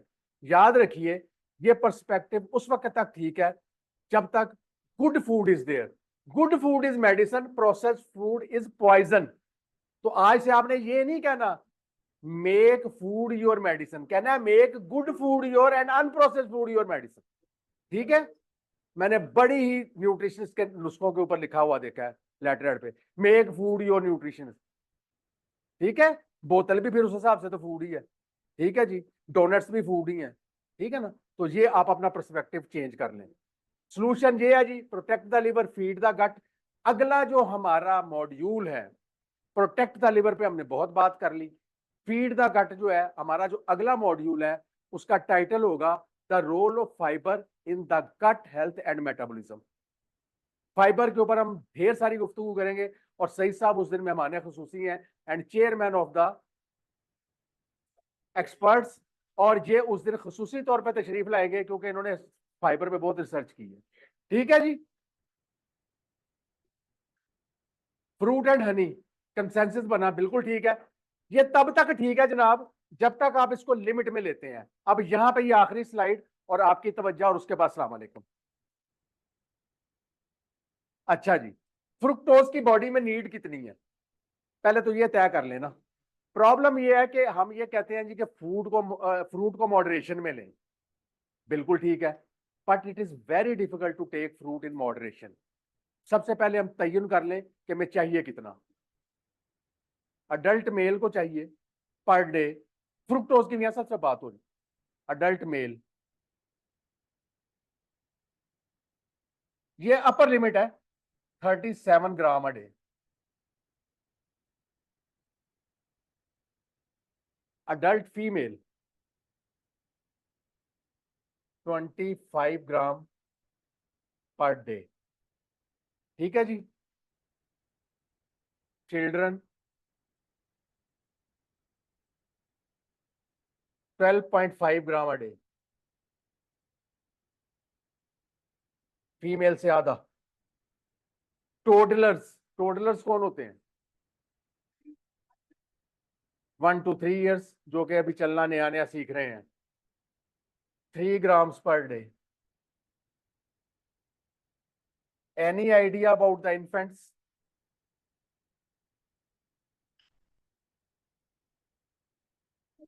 Zero gram per day.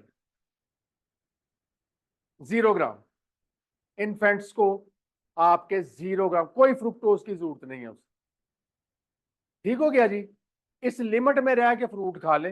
अब ये कैसे नापना है ये आपका काम है। लिमिट इसके अंदर रहेंगे कुछ नहीं होने लगा, क्योंकि फ्रूट के साथ फाइबर है। Fibre makes a protective covering inside your cut, जिससे एब्जॉर्प्शन जो है वो स्लो डाउन हो जाती है। और उसके अलावा जो पहले 3 से 4 ग्राम होते हैं किसी भी फ्रूट के अंदर फ्रुक्टोज के, they are cleared by the first pass metabolism of the gut. वो तो गट वैसे ही आपका फीसिस के रास्ते निकाल देता है। ठीक है, आगे फाइबर ने बचाव कर दिया, बैरियर आ गया। तो इस वजह से फ्रूट्स आर सेफ इस मिकदार के अंदर अगर रहें तो। With that thank you very much.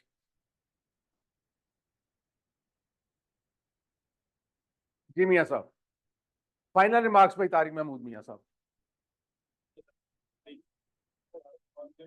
आपको याद करना था कि आज का आपका दिन जो है पब्लिक काम के नाम, आज रात को इंशाल्लाह 7 सेरेमनी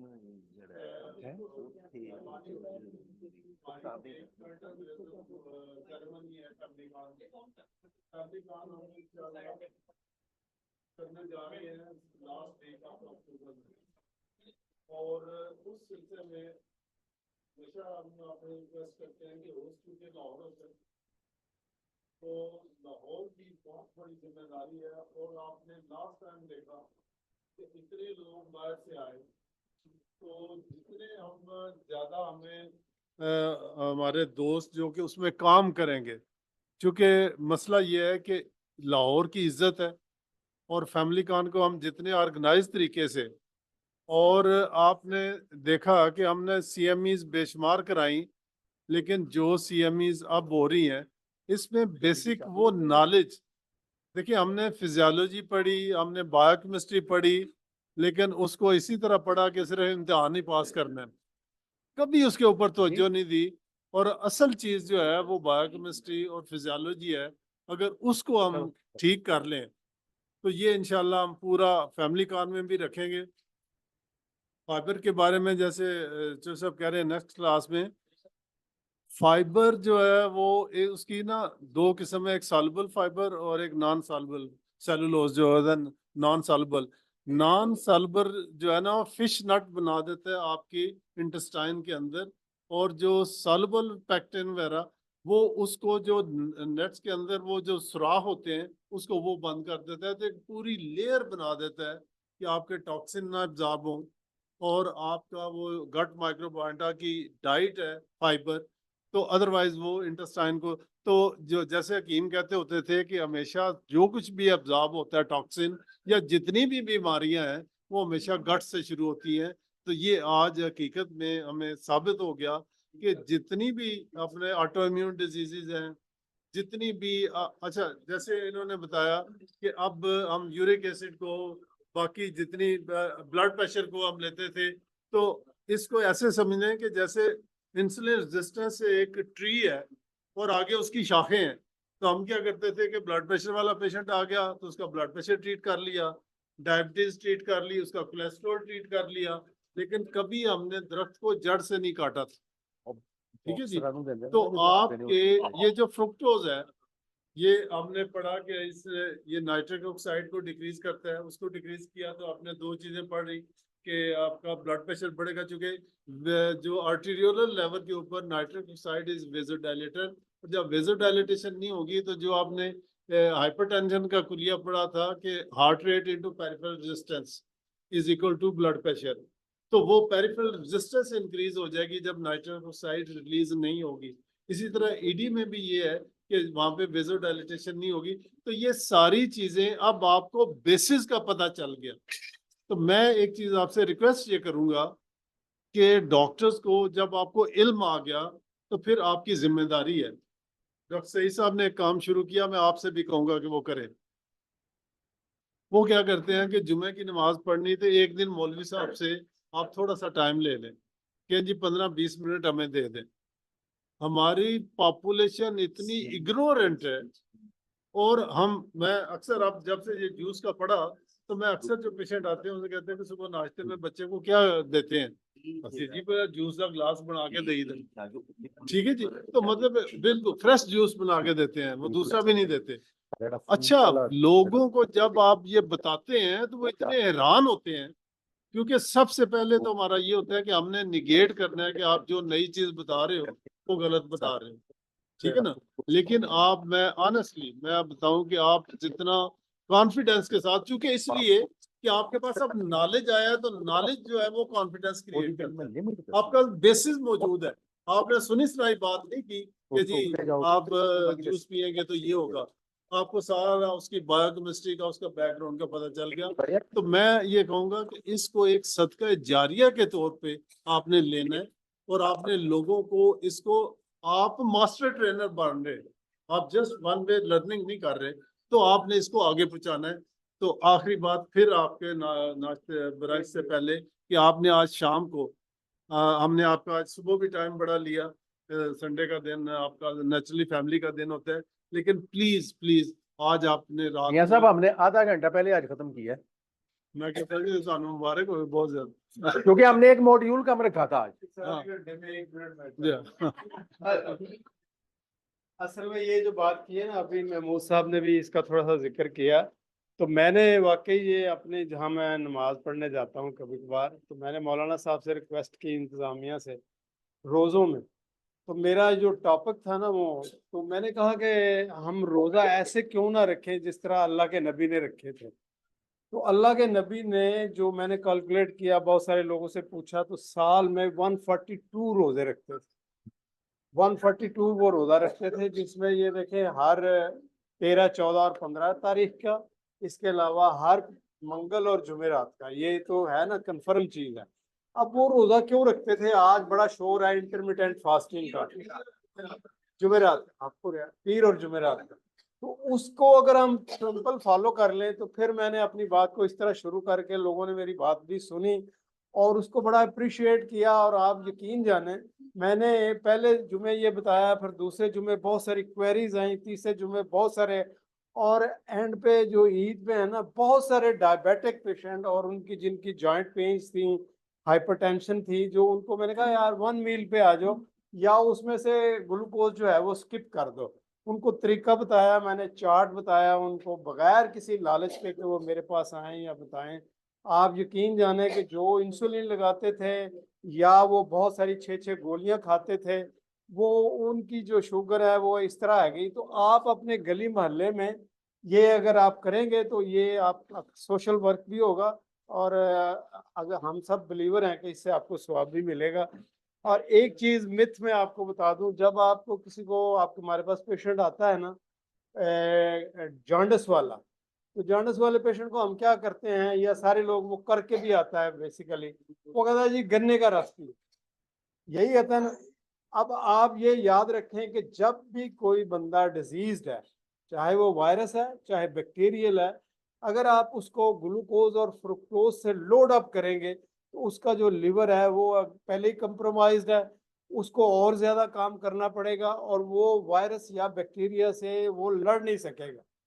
ठीक है, तो इसलिए उसका जब भी कोई पेशेंट आया आप करके देखें। मैंने बहुत सारे पेशेंट जो डेंगू में आए हैं आजकल, जो उन्होंने कहा यार ये ग्लूकोज नहीं खाना, आप यखनी पियो, अंडा खाओ, पानी ज्यादा पियो, नींबू पानी पियो, एक्सीलेंट रिजल्ट उसका, excellent result. Thank you very much. Thank you very much. एक मिनट जी, मैं अच्छा जी, सईद साहब ने माशाल्लाह जैसे ये मॉस्क में जाके काम किया तो मुझे अचानक ही वो मेरी हिस्से ज़राफत भड़क उठी। तो वो एक गांव में ना जी, किसी देहाती का गधा जो है ना मस्जिद में घुस गया जाके।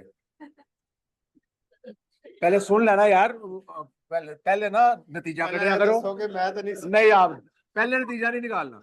वो गधा घुस गया जाके, मौलवी साहब बड़े नाराज हुए, कहते यार मस्जिद में गधा किधर से आ गया, उसको यार इसका मालिक का पता करो।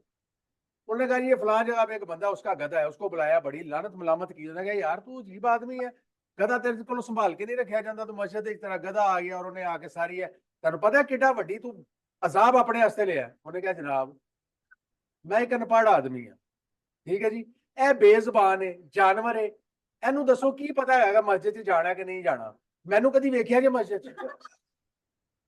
चले जी, इस मेटाबॉलिज्म के जुबाने सही साहब ने मस्जिद देख ली। अच्छा जी, आखिरी मौलाना सईद साहब। सर मैंने इजाजत है, मैं प्रोफेसर अर्शद मलिक बोल रहा जी, हूँ। अभी प्रोफेसर अर्शद मलिक बोल रहे हैं इस्लामाबाद तो। जी जी सर, एक मिनट दे दें, मैं आपसे बात करता हूँ। अभी डॉक्टर सजाद साहब आपसे मुखातिब हो रहे हैं। अस्सलाम वालेकुम जी। मैंने बहुत ज़्यादा सब ने पढ़ा दी है और हमारे दोस्तों ने भी और मियाँ साहब ने भी, और इस समय सईद साहब ने बहुत ज़्यादा अपने नॉलेज का इजाफा किया है। मेरा आज जो बात करने का है वो मैं किसी नॉलेज के ऊपर, डायबिटीज़ के ऊपर या किसी के ऊपर बात नहीं कर रहा। 2-3 दिन पहले मैं और मेरी मिसेज डॉक्टर बीना सजाद, हमारे बड़े प्यारे दोस्त, हमारे हर अजीज दोस्त डॉक्टर आजम खान के घर गए थे उनकी खैरियत पता करने के लिए। सबसे पहले तो उनका मैसेज आप सब लोगों के लिए है, सबका नाम ले लेके उन्होंने मैसेज दिया मुझे। पहली बात उन्होंने जो की है, जो दुख भरी है, मैं आप सबको मिस कर रहा हूँ। दूसरे नंबर पे उन्होंने माजरत की है सबसे, मियाँ साहब से स्पेशली और बाकी लोगों से, कि जिसके फंक्शन में या किसी के मर्ग पे वो नहीं हाजिर हो सके, तो वो कहते हैं मैं बहुत ज़्यादा तकलीफ में हूँ। दूसरे नंबर पे आप वाकई ही आजम साहब इस वक्त जो इस हालत में है वो बहुत तकलीफ दे है, क्योंकि उनकी जो बीमारी है उसमें अजियत ज़्यादा है, जिसमें उनको पेन बहुत ज़्यादा हो रही है, जिसकी वजह से वो मूवमेंट्स नहीं कर रहे, वो सिर्फ बेड रिडन है। इवन उनको बेड सोर हो गए हैं, उनके बैक पे भी, उनके फुट के ऊपर भी बेड सोर हो गए, जो मैंने सारे चेक किए वहाँ पे। तो मेरी सिर्फ आप लोगों से बहुत ज्यादा इल्तमास है, मियाँ साहब की तरफ से, सईद साहब की तरफ से, तहचोई साहब की तरफ, डॉक्टर नईद की तरफ से भी, आप लोगों ने उनके लिए स्पेशली दुआ करनी है। हर नमाज के बाद उनकी खैर खैरियत पे भी दुआ करनी है कि अल्लाह ताला उनके लिए आसानियां पैदा करें, उनकी तकलीफ के अंदर खास तौर पे जो तकलीफ में से गुजर रहे हैं वो उसकी शिद्दत को कम कर दे और बिल्कुल खत्म कर दे। मैं तो कहता हूँ अल्लाह ताला उनकी सारी तकलीफ जो भी इनको फील हो रही है वो खत्म कर दे। ये सिर्फ आप लोगों ने दुआ नहीं, अपने बच्चों से भी कहना है आपने, क्योंकि बच्चों की दुआएं बहुत लगती है, जिनके माँ बाप जिंदा हैं, याद है, उनसे भी रिक्वेस्ट करनी है आपने कि आजम खान के लिए बहुत बहुत दुआ करें, क्योंकि इस वक्त उनको बहुत ज्यादा दुआओं की जरूरत है। आजम खान साहब को अल्लाह ताला उनकी सेहत। थैंक यू वेरी मच जी। डॉक्टर अरशद मलिक साहब, आप ओवर टू यू, और आप जो फरमाना चाहते हैं जी। Thank you sir, thank you sir, thank you very much sir. तो सर बहुत कांग्रेचुलेशन तारक मियाँ साहब की और सईद साहब की और आपको मैडम की, ये सारी काविशें आप लोगों की कि इतनी आपने अच्छी तरीके से ये साइंटिफिक सेक्शन हमारे लिए ऑर्गेनाइज करते हैं। मैं being maxillofacial surgeon, dental surgeon, मेरा क्वेश्चन दिया सर, हमारे पास पेशेंट आते हैं डेंटिस्ट्री में और स्पेशली मैक्सिलोफेशियल सर्जरी में, और हम एनालाइज करते हैं HbA1c से कि HbA1c 6 तक है तो हम आमतौर पे करते हैं। लेकिन बाज़ औक़ात ऐसा होता है कि एक पेशेंट हमारे पास HbA1c 8 से 9 से ऊपर लेके आता है, तो उसमें हमारे लिए क्या एडवाइस है कि क्या हम HbA1c को वे करें, क्या उस वक्त की रैंडम और फास्टिंग जो इस वक्त चल रही है उसको वे करें। तो ये दोनों पैरामीटर्स मेरे सामने होते हैं, तो कुछ लोग कहते हैं कि नहीं जी आपने HbA1c को अवेक करना है, आज की रैंडम या आज सर्जरी से पहले जो कुछ है उसको छोड़ दें, आप HbA1c को करें। तो अब एक मैंने एक्सट्रैक्शन करनी है, मजबूरी है मेरी, तो अब मैं क्या पैरामीटर ओबे करूंगा, आज का मैं ओबे करूंगा या HbA1c को ओबे करूंगा? Thank you thank you sir, sir. Thank you very much. पहली बात तो ये है प्रोफेसर साहब कि अगर आपने टूथ एक्सट्रैक्शन करनी है या कुछ भी आपने सर्जिकल प्रोसीजर करना है तो रैंडम शुगर अगर 200 से नीचे है तो यू कैन गो सेफ। आज वाली शुगर, आज वाली, क्योंकि जो ठीक हो। HbA1c है वो पिछले 3 माह की रिफ्लेक्शन है। बहुत सारे पेशेंट ऐसे ही। ये करते हैं, हमें ट्रिक करते हैं, हमें बेवकूफ बनाने के लिए कि वो 3 माह दबा के बाद परहेजियां करते हैं और डॉक्टर के पास जब अपॉइंटमेंट होती है उससे 3-4 दिन पहले खाना छोड़ देते हैं और दवाई बड़ा पर्टिकुलरली लेते हैं और अपनी रैंडम और फास्टिंग शुगर नॉर्मल करके आ जाते हैं। याद रखिए कि HbA1c is the reflection of past 3 months. और जो अभी करंट आपकी शुगर है, अगर आपका पेशेंट रैंडम शुगर 200 से ऊपर है और उसकी फास्टिंग शुगर 130 से ऊपर है, don't go for any surgery until and unless you make it normalize with in next 2 to 3 days। ठीक हो, ठीक हो। Thank you much. Thank you sir. चलिए अब हमारे साथ Thank you doctor very- Maria है जी, कराची से, PhD न्यूट्रिशनिस्ट, और पिछली दफा भी हम उनके नहीं ले सके थे marks. Doctor Maria, over to you, लोग आपको सुन रहे हैं जी। Hello doctor Maria, are you there? चलें जी, शायद डॉक्टर मारिया अभी ऑनलाइन नहीं है। Thank you very much all the participants, see you on next Sunday. Thank you much, अस्सलाम वालेकुम। वालेकुम अस्सलाम। Thank you very. अच्छा जी।